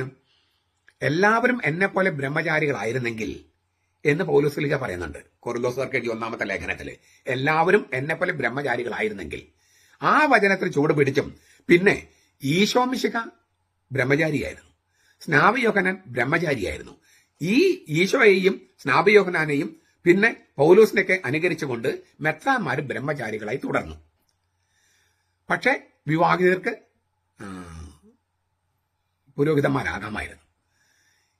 പിന്നെ പുരോഹിതനായതിനു ശേഷം കല്യാണം കഴിച്ചാലോ? അപ്പോ അതിനൊരു റാഡിക്കൽ സനേഷൻ ഇല്ലേ, ഹീലിംഗ് അറ്റ് ദ റൂട്ട് എന്ന് പറഞ്ഞിട്ട് ഒരു സംവിധാനമുണ്ട്. അപ്പൊ അത് അങ്ങനെ ഒരു സംവിധാനം കത്തോലിക്ക സഭയിലുണ്ട്, കാനോൺ ലോ അനുസരിച്ചൊക്കെ ഉണ്ട്. അപ്പോൾ ഇങ്ങനെയുള്ള ഒരു സംഗതി കൽദായ സുറിയാനി സഭ എന്ന പൗരത്വ സഭയിൽ ഉണ്ടായിരുന്നു. വൈദിക ബ്രഹ്മചര്യം ആവശ്യമില്ലെന്ന് വാദിക്കുന്ന വട്ടോളി എന്തിനാണ് കൽദായ സുറിയാനി സഭയുടെ ലിറ്റർജിയുടെ വീണ്ടെടുപ്പിനെ എതിർക്കുന്നതെന്ന് ചിലർ ചോദിച്ചേക്കാം. അതായത് കൽദായ സുറിയാനി സഭയായ സീറോ മലബാർ സഭയില് വൈദികർക്ക് ബ്രഹ്മചര്യം ആവശ്യമില്ല എന്നാണ് വട്ടോളി പറയണേ. അങ്ങനെയെങ്കിൽ ഈ കൽദായ സുറിയാനി പാരമ്പര്യമുള്ള സീറോ മലബാർ സഭയിൽ ലിറ്റർജി എന്തിനാണ് അദ്ദേഹം എതിർക്കുന്നത്? അപ്പൊ അദ്ദേഹത്തിന്റെ നിലപാട് ഇങ്ങനെയായിരിക്കാം, ലിറ്റർജി മാത്രം വീണ്ടെടുത്ത പോരാ, ഈ അവിവാഹിതർക്ക് വിവാഹിതർക്ക് വൈദിക പട്ടം ഉൾപ്പെടെ സകല പാരമ്പര്യങ്ങളും ഒരൊറ്റ പാക്കേജായി വീണ്ടെടുക്കണം. അതായിരിക്കും അദ്ദേഹത്തിന്റെ നിലപാട്. അപ്പോ കൽദായനാകാനുള്ള ആദ്യത്തെ പടിയായിരിക്കാം ഇപ്പൊ ഈ രാജി ആയിരിക്കാം. കാരണം ലിറ്റർജി മാത്രമായിട്ട് എങ്ങനെ വീണ്ടെടുക്കുക? വൈദികർക്ക് ഇല്ലേ, വിവാഹിതർക്ക് കല്യാണം കഴിക്കാൻ പറ്റുന്ന അത് നമ്മുടെ പാരമ്പര്യമായിരുന്നു, കൽദായ സുറിയാനി പാരമ്പര്യമായിരുന്നു, അതും വീണ്ടെടുക്കണ്ടേ? തീർന്നില്ല. ഈ വട്ടോളേച്ചൻ മറ്റു വൈദികരൊക്കെ വെളുത്ത ലോക്കയിട്ട്, ഈ വെള്ള നൈറ്റി എന്നൊക്കെ കളിയാക്കി വിളിക്കുന്ന വെളുത്ത ലോക്കയിട്ട് പ്രത്യക്ഷപ്പെടുമ്പോൾ വട്ടോളേച്ചൻ എപ്പോഴും പ്രത്യക്ഷപ്പെടുന്നത് ഷർട്ട് ഇട്ടിട്ടാണ്. അതും ഒരു പ്രതിഷേധമാണെന്ന് ഞാൻ വിചാരിക്കണം. എന്താണ്? വെള്ള ലോഹ പൗരസ്ത്യ കൽദായ കത്തോലിക്ക സഭയുടെ പാരമ്പര്യമല്ല. നമ്മൾ കൽദായ സുറിയാനി എന്ന് പറഞ്ഞ സീറോ മലബാർ സഭയിലെ ആ കത്തോലിക്ക സഭയുടെ പാരമ്പര്യം കറുത്ത ലോഹയാണ്. ഞാൻ ഇട്ടിരിക്കുന്ന പോലെ കറുത്തതാണ് നമ്മുടെ പാരമ്പര്യം, അതാണ്. അപ്പൊ ഈ വെളുത്ത നൈറ്റ് പോലത്തെ സംഗതി ഇട്ട് വരുന്നതും ശരിയല്ലല്ലോ. അപ്പോൾ ലിറ്റർജിയുടെ കൂട്ടത്തിൽ ഈ വൈദിക ബ്രഹ്മചര്യം എടുത്തു കളയുക, ലിറ്റർജി വീണ്ടെടുക്കുന്ന കൂട്ടത്തിൽ വൈദിക ബ്രഹ്മചര്യം എടുത്തു കളയുക, പിന്നെ ഈ കറുത്ത വസ്ത്രം തിരിച്ചെടുക്കുക, കൊണ്ടുവരിക, അങ്ങനെ എല്ലാം കൂടി ഒറ്റയടിക്ക് തിരിച്ചു കൊണ്ടുവരണം എന്ന ഒരു പാക്കേജ് പരിപാടിയായിരിക്കും വട്ടോളിച്ചന്റെ മനസ്സിലുള്ളത്. ഞാൻ വെറുതെ ഊഹിക്കുകയാണ് കേട്ടോ. കാരണം ഈ അദ്ദേഹം ലിറ്റർജിക്ക്, അതായത് കൽദായ സൂര്യൻ ലിറ്റർജിക്ക് എതിരാണ്. എന്നാൽ കൽദായ സുറിയാനി പാരമ്പര്യമായ ഈ മാരിഡ് ക്ലർജി വേണമെന്ന് അദ്ദേഹം ചിന്തിക്കുകയും ചെയ്യുന്നു. മാത്രമല്ല വെളുത്ത ലോക്കിട്ട് വരാൻ മടി കാണിക്കുന്നു. അപ്പൊ എന്തൊക്കെയോ ഉള്ളിലൊരു ചിന്തയുണ്ടാകാമെന്ന് ഞാനിങ്ങനെ വായിച്ചെടുക്കുകയാണ്. പിന്നെ മെത്രാന്മാരെ അനുസരിക്കണമെങ്കിൽ അവരും ലത്തീൻ സഭയിലെ മെത്രാന്മാരെ പോലെയുള്ള തൊപ്പി ധരിക്കാതെ പൗരസ്ത്യ രീതി അവലംബിക്കണമെന്ന് അദ്ദേഹം ആഗ്രഹിക്കുന്നുണ്ടാവും. ഈ മെത്രാന്മാർ എന്തിനാണ് ഞാൻ അനുസരിക്കുന്നത്? കാരണം അവര് ലത്തീൻ സഭയുടെ പാരമ്പര്യമാണ് തലയിൽ വെച്ചിരിക്കുന്നത്. അതിന് പകരം പൗരസ്ത്യ സഭയുടെ പാരമ്പര്യം കൊണ്ടുവരട്ടെ, അപ്പൊ ഞാൻ അനുസരിക്കാം എന്നൊരു നിലപാടാണെന്ന് ഒരുക്കെങ്കിൽ ഈ പാക്കേജിന്റെ ഭാഗമായിട്ട്. ഇങ്ങനെ നിരവധി സൂചനകൾ നൽകിയിട്ടും അദ്ദേഹത്തെ മനസ്സിലാക്കാൻ വിമത വൈദികർക്കോ നമുക്ക് കഴിഞ്ഞിട്ടില്ല. അപ്പൊ അദ്ദേഹം രാജിവെച്ചിരിക്കുന്നു. രാജിവെച്ചുകൊണ്ട് അദ്ദേഹത്തിന്റെ സന്ദേശം നമുക്ക് നൽകുന്നതാണെങ്കിലോ, ഇതൊക്കെ ശരിയാണെങ്കിൽ, ഞാൻ ഈ പറഞ്ഞതൊക്കെ രീതി അദ്ദേഹത്തിന്റെ മനസ്സിലുണ്ടെങ്കിൽ, കൽദായനാകാനുള്ള ആദ്യത്തെ ചുവടുവെപ്പാണ് ഈ വട്ടോളി എടുത്തിരിക്കുന്നത്. ഈ ഞാൻ രാജിക്കത്ത് സമർപ്പിക്കുന്നത് പറഞ്ഞിരിക്കുന്നത് നമുക്ക് കാത്തിരുന്ന് കാണാം. കൽദായ സുറിയാനി വിരുദ്ധ ലോബിയായ വിമതരും മുന്നേറ്റക്കാരും എങ്ങനെ പ്രതികരിക്കുമെന്നും ഇനി ഈ വട്ടോളിച്ചന്റെ മുന്നോട്ടുള്ള പോക്ക് എങ്ങനെയെന്നൊക്കെ നമുക്ക് കാത്തിരിക്കാം. അപ്പോൾ ഞാൻ ഈ പറഞ്ഞതൊക്കെ തന്നെയാണോ, അതോ മറ്റേതെങ്കിലും തരത്തിലുള്ള ഒരു ഗൂഢതന്ത്രമാണോ എന്നൊക്കെ വെളിപ്പെടട്ടെ. ഒരു കാര്യം എനിക്ക് തറപ്പിച്ച് പറയാൻ പറ്റും. വിമത വൈദികരിൽ കടുത്ത വിഭാഗീയതയുണ്ടെന്ന് ഞാനൊരു വീഡിയോയിൽ പറഞ്ഞു. വളരെ ശക്തമായിട്ട് തെളിവുകൾ വെളിച്ചത്തിലാണ് ഞാൻ പറഞ്ഞത്. അന്ന് ഞാൻ കടുത്ത വിമർശനമാണ് നേരിട്ടത്, പ്രത്യേകിച്ചും ഈ വിമത ലോബിയിൽ നിന്ന്. അതായത് വിമത വൈദികരിൽ കടുത്ത വിഭാഗീയതയുണ്ട് എന്ന് ഞാൻ വളരെ ഉറച്ചിപ്പോഴും വിശ്വസിക്കുന്നു. ആ വിമർശനങ്ങള് ഇല്ലേ ശരി, അതായത് അവര് എന്നെ വിമർശിച്ചത് ശരിയല്ല എന്ന് ഒന്ന് തെളിഞ്ഞിരിക്കുകയാണ്. കാരണം വിമത വൈദികരിൽ കടുത്ത വിഭാഗീയതയുണ്ടെന്ന് തെളിഞ്ഞിരിക്കുകയാണ് ഈ വട്ടോളിച്ചന്റെ രാജിയിലൂടെ. അതായത് അദ്ദേഹം രാജിക്കത്തിൽ എഴുതിയിരിക്കുന്ന ഒരു വചനം നോക്കുക. എന്റെ സുഹൃത്തുക്കളായ വൈദികരും അൽമായ മുന്നേറ്റക്കാരുമായി ചർച്ച ചെയ്ത് ഒരു സമവായം ഉണ്ടാക്കി. ആ സമവായ മാർഗരേഖ ഞാൻ ബഹുമാനിക്കേണ്ടതുണ്ട്. അതാണ് ഞങ്ങളുടെ ജനാധിപത്യ രീതി. എന്നാൽ എനിക്ക് അതിനോട് യോജിപ്പില്ല. കണ്ടോ? അപ്പോ അതാണ് ഭിന്നത അല്ലെങ്കിൽ വിഭാഗീയത എന്ന് പറയണേ.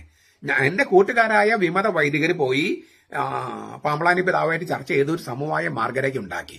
അതിനോട് എനിക്ക് യോജിപ്പില്ല. ആ വിയോജിപ്പാണ് എന്റെ രാജി. അപ്പോൾ വിമത വൈദികരിൽ കടുത്ത വിഭാഗീയതയുണ്ട്. അത് സംഭവിച്ചത് ഞാൻ പറഞ്ഞിട്ടുണ്ട്, അത് വളരെ ശക്തമായിട്ട് നിന്ന് ആവർത്തിക്കുക. ആത്മഹത്യ ചെയ്താൽ പോലും, പാടത്ത് പണിക്ക് പോയാൽ പോലും, കാർഷിക വൃത്തി പോയാൽ പോലും ഏകീകൃത കുർബാന ചൊല്ലുകയില്ല എന്ന് പറഞ്ഞിട്ട് അത് ചൊല്ലിയില്ലെങ്കിൽ ചൊല്ലാമെന്ന് ഒരു സമവായ മാർഗരേഖയിൽ സമ്മതിച്ചു വന്നു. ഈ മുന്നേറ്റക്കാര് ഇല്ലേ, അൽമായ മുന്നേറ്റക്കാര് തൊണ്ടയിൽ ശ്വാസമുണ്ടെങ്കിൽ ഞങ്ങൾ അനുവദിക്കില്ലെന്ന് പറഞ്ഞവര് ഏകീകൃത കുർബാന ചൊല്ലാനായിട്ട് അനുവദിച്ചു. ചൊല്ലാതിരിക്കുന്നുള്ളതല്ല, അവര് ഇല്ലേ സമ്മതിച്ചു.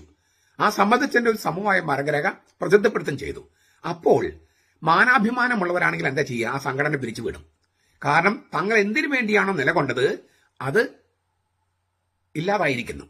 വിമത വൈദികര് ഇല്ലേ ആത്മഹത്യ ചെയ്താലും കെട്ടു തൂങ്ങിയാലും ചൊല്ലില്ലെന്ന് പറഞ്ഞ കുർബാന കുറച്ചുപേർ ചൊല്ലിയിരിക്കുന്നു. ഈ അസമയത്തോ ഉച്ചനേരത്തോ അതൊക്കെ ഒരു അവഹേളനം തന്നെ. എങ്കിലും അവരുടെ വാക്കിന് എന്തെങ്കിലും വ്യവസ്ഥ ഉണ്ടായിരുന്നെങ്കിൽ അവർ ഈ സമവായ മാർഗരേഖ അംഗീകരിക്കുമായിരുന്നു. അപ്പോൾ ഒരു വല്ലാത്ത അസ്തിത്വ പ്രതിസന്ധി, സ്വത്ത് പ്രതിസന്ധി വിമത വൈദികരും അതുപോലെ തന്നെ അൽമായ മുന്നേറ്റക്കാരും അനുഭവിക്കുന്നുണ്ട്. പുറത്തേക്ക് വലിയ വാചകങ്ങൾ അടിക്കുമെങ്കിലും അവരുടെ ഉള്ളിന്റെ ഉള്ളിൽ ഒരു അസ്തിത്വ പ്രതിസന്ധി രൂപപ്പെട്ടിരിക്കുന്നു. ആ അസ്തിത്വ പ്രതിസന്ധിയുടെ ഒരു ബഹിർസ്ഫുരണമാണ്, പുറത്തേക്കുള്ള ഒരു തുറിച്ചു വരലാണ് വാസ്തവത്തിൽ ഈ വട്ടോളിയച്ചന്റെ രാജി. അത് ഉറപ്പാണ്. അത് സമ്മർദ്ദതന്ത്രമായിട്ട് ഉപയോഗിക്കുകയോ അതൊക്കെ എന്ത് വേണേലാകട്ടെ, പക്ഷേ വിമത വൈദികരുടെ അസ്തിത്വ പ്രതിസന്ധി മറനീക്കി പുറത്തു വന്നിരിക്കുന്നു. അതാണ് വട്ടോളിയച്ചന്റെ രാജി.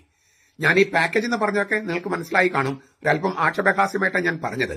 പക്ഷേ അദ്ദേഹം ഇതുവരെ കാണിച്ചിരുന്ന അടയാളങ്ങളുടെ ഒരു വ്യാഖ്യാനമായിട്ട് അതിനെ കാണാൻ പറ്റും.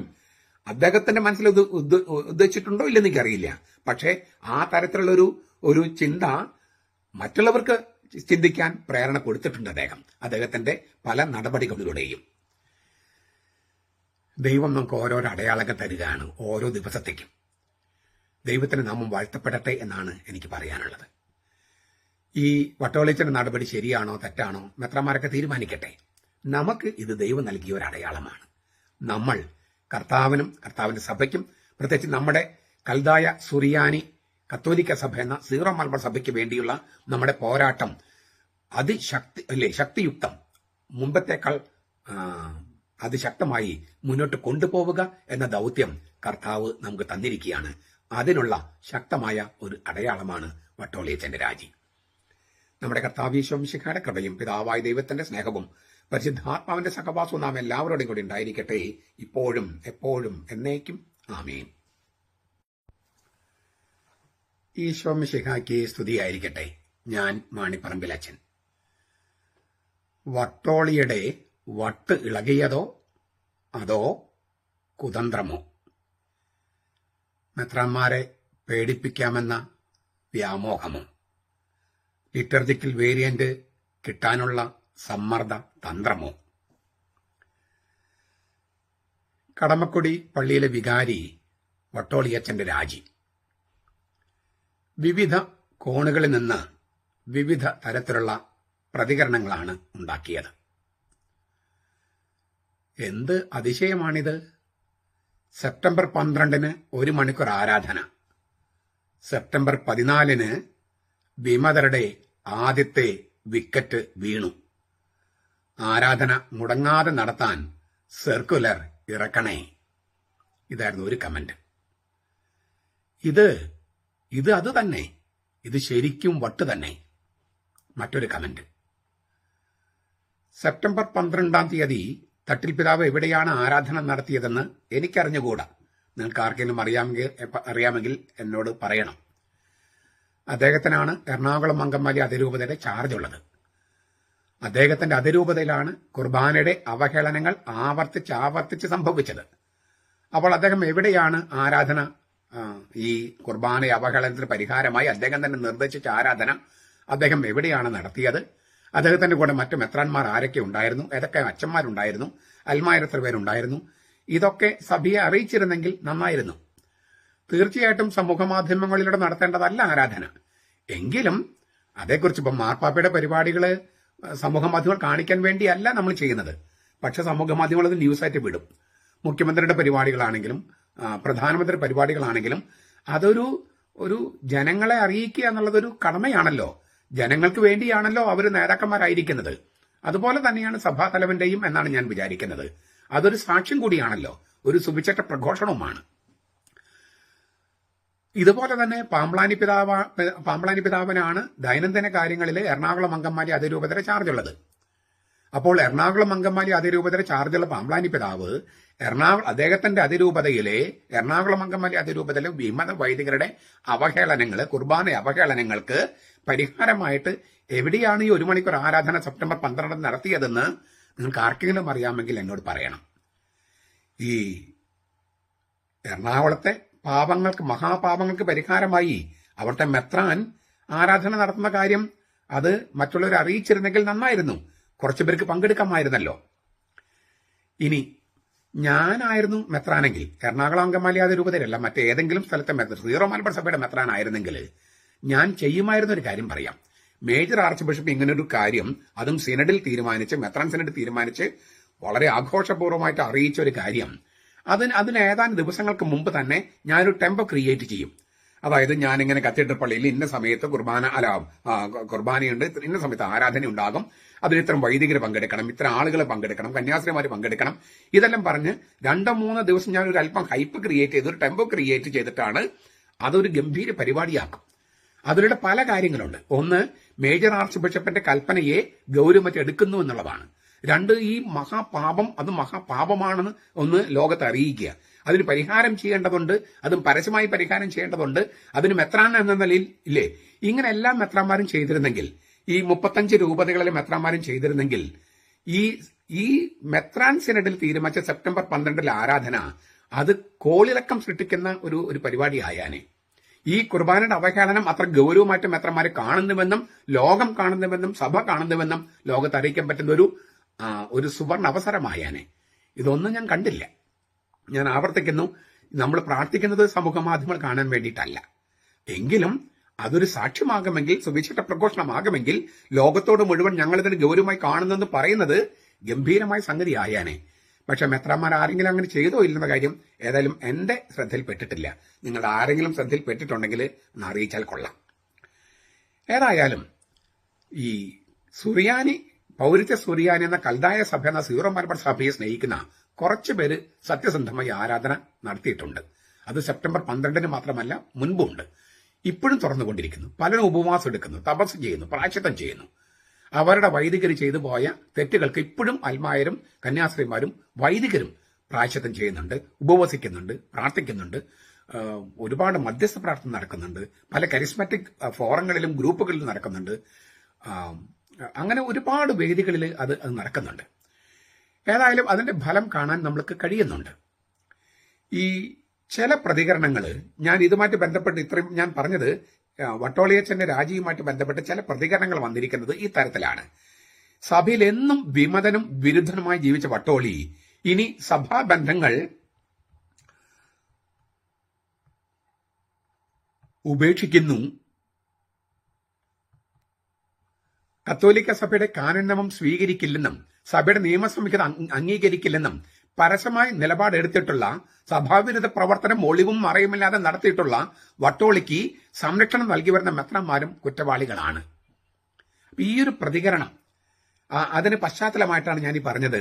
ഈ മേജർ ആർച്ച് ബിഷപ്പും പാമ്പ്ലാനി പിതാവും മറ്റ് മെത്രാന്മാരും ഈ സെപ്റ്റംബർ 12 ആരാധന അത് ഒരു വലിയ സംഭവമാക്കി മാറ്റേണ്ടതായിരുന്നു. കാരണം അവരെല്ലാം കുറ്റവാളികളാണ്. ഇപ്പോൾ മെത്രാന്മാരും കുറ്റവാളികളാണ്. ആ കുറ്റവാളികൾക്ക് അല്ലേ, ഈ കുർബാന അവഹേളിച്ചവർക്ക് അവരുടെ പാപത്തിലുള്ള പരിഹാരത്തിന് കൂട്ടത്തിൽ മെത്രാന്മാർ തങ്ങളുടെ പാപത്തിനുള്ള പരിഹാരം കൂടി ചെയ്യേണ്ടതായിരുന്നു. അത് ലോകത്തോട് വിളിച്ചു പറയേണ്ടതുണ്ടായിരുന്നു. നിങ്ങൾ ഉപവസിക്കുമ്പോൾ പരിസരം ചെയ്യുന്ന പോലെ മുഖം ഇങ്ങനെ വീർപ്പിച്ച് അല്ലേ, ഞാൻ ഉപവസിക്കാൻ കാണിക്കേണ്ട കാര്യമില്ല എന്ന് പറഞ്ഞിട്ടുണ്ട് കർത്താവ്. എന്ന് വിചാരിച്ചത് ഉപവസിക്കേണ്ടെന്ന് പറഞ്ഞിട്ടില്ല. കർത്താവ് 40 ദിവസം ഉപവസിച്ചിട്ടുണ്ട്, ശിഷ്യന്മാർ ഉപവസിച്ചിട്ടുണ്ട്. ഉപവാസത്തിലൂടെയും പ്രാർത്ഥനയിലൂടെയാണ് ഈ ജാതി സംഗതികളെ പുറത്താക്കാൻ കഴിയുമെന്നും പറഞ്ഞിട്ടുണ്ട്. ഇതൊക്കെ നമ്മുടെ വേദപുസ്തകത്തിലുള്ളതാണ്. അപ്പോൾ അത് ചെയ്യാനായിട്ട് നമുക്ക് സാധിക്കണമായിരുന്നു. എന്തുകൊണ്ടാണ് ഞങ്ങൾക്ക് ഈ പിശാചുക്കളെ പുറത്താക്കാൻ കഴിയാഞ്ഞെന്ന് ചോദിച്ചപ്പോൾ കർത്താവ് പറഞ്ഞു, പ്രാർത്ഥന കൊണ്ടേ നടക്കൂ. ചില കയ്യെഴുത്തുപ്രതികളിൽ ഉപവാസം കൊണ്ടും പ്രാർത്ഥന കൊണ്ടും നടക്കൂ. അപ്പൊ ഇത് മെത്രാന്മാർ വിശ്വസിക്കുന്നെങ്കിൽ അവര് പരസ്യമായിട്ട് തന്നെ ഇതിന് നേതൃത്വം കൊടുക്കേണ്ടതായിരുന്നു എന്ന് ഞാൻ ഇപ്പോഴും വിശ്വസിക്കുന്നു. ഇനി മറ്റു ചില പ്രതികരണങ്ങളിലേക്ക് പോകാം. അടിച്ച ലഹരി അല്പം കൂടിപ്പോയപ്പോൾ കാനോൻ നമ്മും കടലിലെറിയൂ, ഞങ്ങൾ തലകുത്തി നിന്ന് പോലും കുർബാന അർപ്പിക്കും, ശീർഷാസനത്തിൽ നിന്ന് പോലും കുർബാന അർപ്പിക്കും എന്ന് കഴിഞ്ഞ ക്രിസ്മസ് നാളില് എറണാകുളം അരമനയുടെ കവാടത്തിൽ വെച്ച് വട്ടോളി കാച്ചിയത് കേട്ട് വിമത വൈദികർ പോലും ഞെട്ടിപ്പോയിരുന്നു. ഇപ്പൊ അടുത്തൊരു ക്രിസ്മസ് ആകുമ്പോഴേക്കും തലകുത്തി നിന്ന് പോലും കുർബാന അർപ്പിക്കാൻ പറ്റാതെ രാജിവെച്ചിരിക്കുകയാണ്. ദൈവം നൽകുന്ന ചില സൂചനകൾ. രാജിനാടകം മുൻകൂട്ടി തയ്യാറാക്കിയ തിരക്കഥയനുസരിച്ച് നടന്നതാണോ? പടം ഹിറ്റായാൽ സംവിധായകനും നിർമ്മാതാവും തിരക്കഥാകൃത്തും പ്രവേശനം ചെയ്യുമോ? 100 കോടി ക്ലബിലോ മറ്റോ സ്ഥാനം പിടിച്ചാലേ അവര് പുറത്തേക്ക് വരൂ എന്നുണ്ടോ? ആരുടെ തിരക്കഥയനുസരിച്ചാണ് വട്ടോളി ഈ നാടകം അഭിനയിക്കുന്നത്? വേറൊരു പ്രതികരണം. വട്ടോളി വെട്ടിയ വഴിയിൽ കൂടി സഞ്ചരിക്കാൻ മറ്റ് വിമത വൈദികർ തയ്യാറായാൽ എറണാകുളം അങ്കമാലി അതിരൂപത രക്ഷപ്പെടും എന്ന് ഒരു നിരീശ്വരവാദി. വട്ടോളിയെ വെട്ടാനൊന്നും തട്ടിലും പാമ്പ്ലാനിയും തയ്യാറാകില്ല. വട്ടോളിയെ പോലുള്ളവർക്ക് എന്ത് നികൃഷ്ട പ്രവർത്തനം നടത്താൻ വളവും വെള്ളവും ഇട്ടുകൊടുക്കുന്ന സഭാ നേതൃത്വത്തിൽ നിന്ന് മറ്റെന്ത് പ്രതീക്ഷിക്കാൻ? വേറൊരു പ്രതികരണമാണ്. പണ്ടും ലോഹയില്ല, ഇനിയിപ്പോൾ ലോഹ ആവശ്യമില്ല. ഇനി പച്ചയ്ക്ക് മാവോയിസ്റ്റ് വിപ്ലവ തീവ്രവാദ പ്രവർത്തനങ്ങൾ നടത്താമല്ലോ. നെറികെട്ട കൂട്ടുകാരെ കൂടെ കൂട്ടുക, സഭയെ നശിപ്പിക്കാമെന്ന വ്യാമോഹത്തോടെ മുന്നോട്ടു പോവുക വട്ടോളിയച്ചോ. ഒരു പ്രതികരണം. വേറൊരു പ്രതികരണം. ശീർഷാസന കുർബാന നടത്തുമെന്ന് പ്രഖ്യാപിച്ച വട്ടോളി കുർബാന എന്ന ഭാരം ഇറക്കി വെച്ച് കഴിഞ്ഞു. മരിച്ചു വീണാലും കെട്ടിത്തൂങ്ങിയാലും വേറെ ഏതു തരത്തിൽ ആത്മഹത്യ ചെയ്യേണ്ടി വന്നാലും സഭയുടെ കുർബാന, മാർപ്പാപ്പയെ 4 പ്രാവശ്യം ആവശ്യ കുർബാന ചൊല്ലില്ലെന്ന മതബഹയിൽ ബാനർ പിടിച്ച് സത്യപ്രതിജ്ഞ ചെയ്ത വിമത തെമ്മാടിക്കൂട്ടങ്ങൾ എവിടെ? അവർക്കും വട്ടോളിയുടെ മാതൃക പിന്തുടരാം. പ്രോട്ടസ്റ്റന്റ് സഭയുണ്ടാക്കി പുറത്തു പോകുന്നതിന് മുമ്പ് മാർട്ടിൻ ലൂഥർ ബദ്രാസന ദേവാലയത്തിന് ചുമരിൽ എഴുതിയൊട്ടിച്ച രേഖയുടെ ഒരു വളിച്ച ചുവയുണ്ട് വട്ടോളിയുടെ രാജിക്കത്ത് വായിച്ചിട്ട്. ഈ വട്ടോളി രാജിക്കത്തിനെ കുറിച്ച് ഞാൻ വിശദമായിട്ട് പിന്നീട് ഒരു വീഡിയോയിൽ പറയാം. കത്തോലിക്ക സഭയുടെ നിയമങ്ങൾ പാലിക്കില്ല, ഞങ്ങൾ ഏകം സഭ എന്ന സ്വതന്ത്ര സഭ ഉണ്ടാക്കി പുറത്തു പോകും എന്ന് വൻപ് പറഞ്ഞിരുന്ന നികൃഷ്ട വിപത തെമ്മാടി വൈദികർ വെട്ടിലായോ? അതോ ഇതും ഒരു സമ്മർദ്ദ തന്ത്രമോ? മെത്രാന്മാരെ പേടിപ്പിക്കാനും തങ്ങളുടെ വഴിക്ക് കൊണ്ടുവരാനും ഒരു അവസാന ശ്രമമാണോ ഇത്? വേറൊരു പ്രതികരണം. വട്ടോളിയുടെ രാജി വിമത വൈദികർക്ക് കനത്ത പ്രഹരമാണ്. ജനാഭിമുഖ കുർബാന നിയമവിരുദ്ധമാണെന്ന് വട്ടോളി പറയാതെ പറഞ്ഞിരിക്കുന്നു. പരിശുദ്ധ കുർബാനയെ സമരമുറയാക്കി തൊട്ട് കളിച്ചാൽ ആരായാലും വിവരം അറിയും, അത് വട്ടോളിയാണെങ്കിലും. വേറെ പ്രതികരണം. 2025 മാർച്ചിൽ സമവായ മാർഗരേഖ ഉണ്ടാക്കിയെങ്കിലും ഇതുവരെ വട്ടോളി ചൊല്ലിക്കൊണ്ടിരുന്നത് ജനാഭിമുഖ കുർബാന മാത്രമാണ്. ഇപ്പോഴത്തെ സ്ഥിതിയിൽ ഏകീകൃത കുർബാന ചൊല്ലാൻ തട്ടിലോ പാമ്പ്ലാനിയോ അദ്ദേഹത്തോട് ആവശ്യപ്പെടാൻ യാതൊരു സാധ്യതയുമില്ല. പിന്നെ എന്തിനാണ് ഈ രാജി? ഇതൊരു നാടകമോ?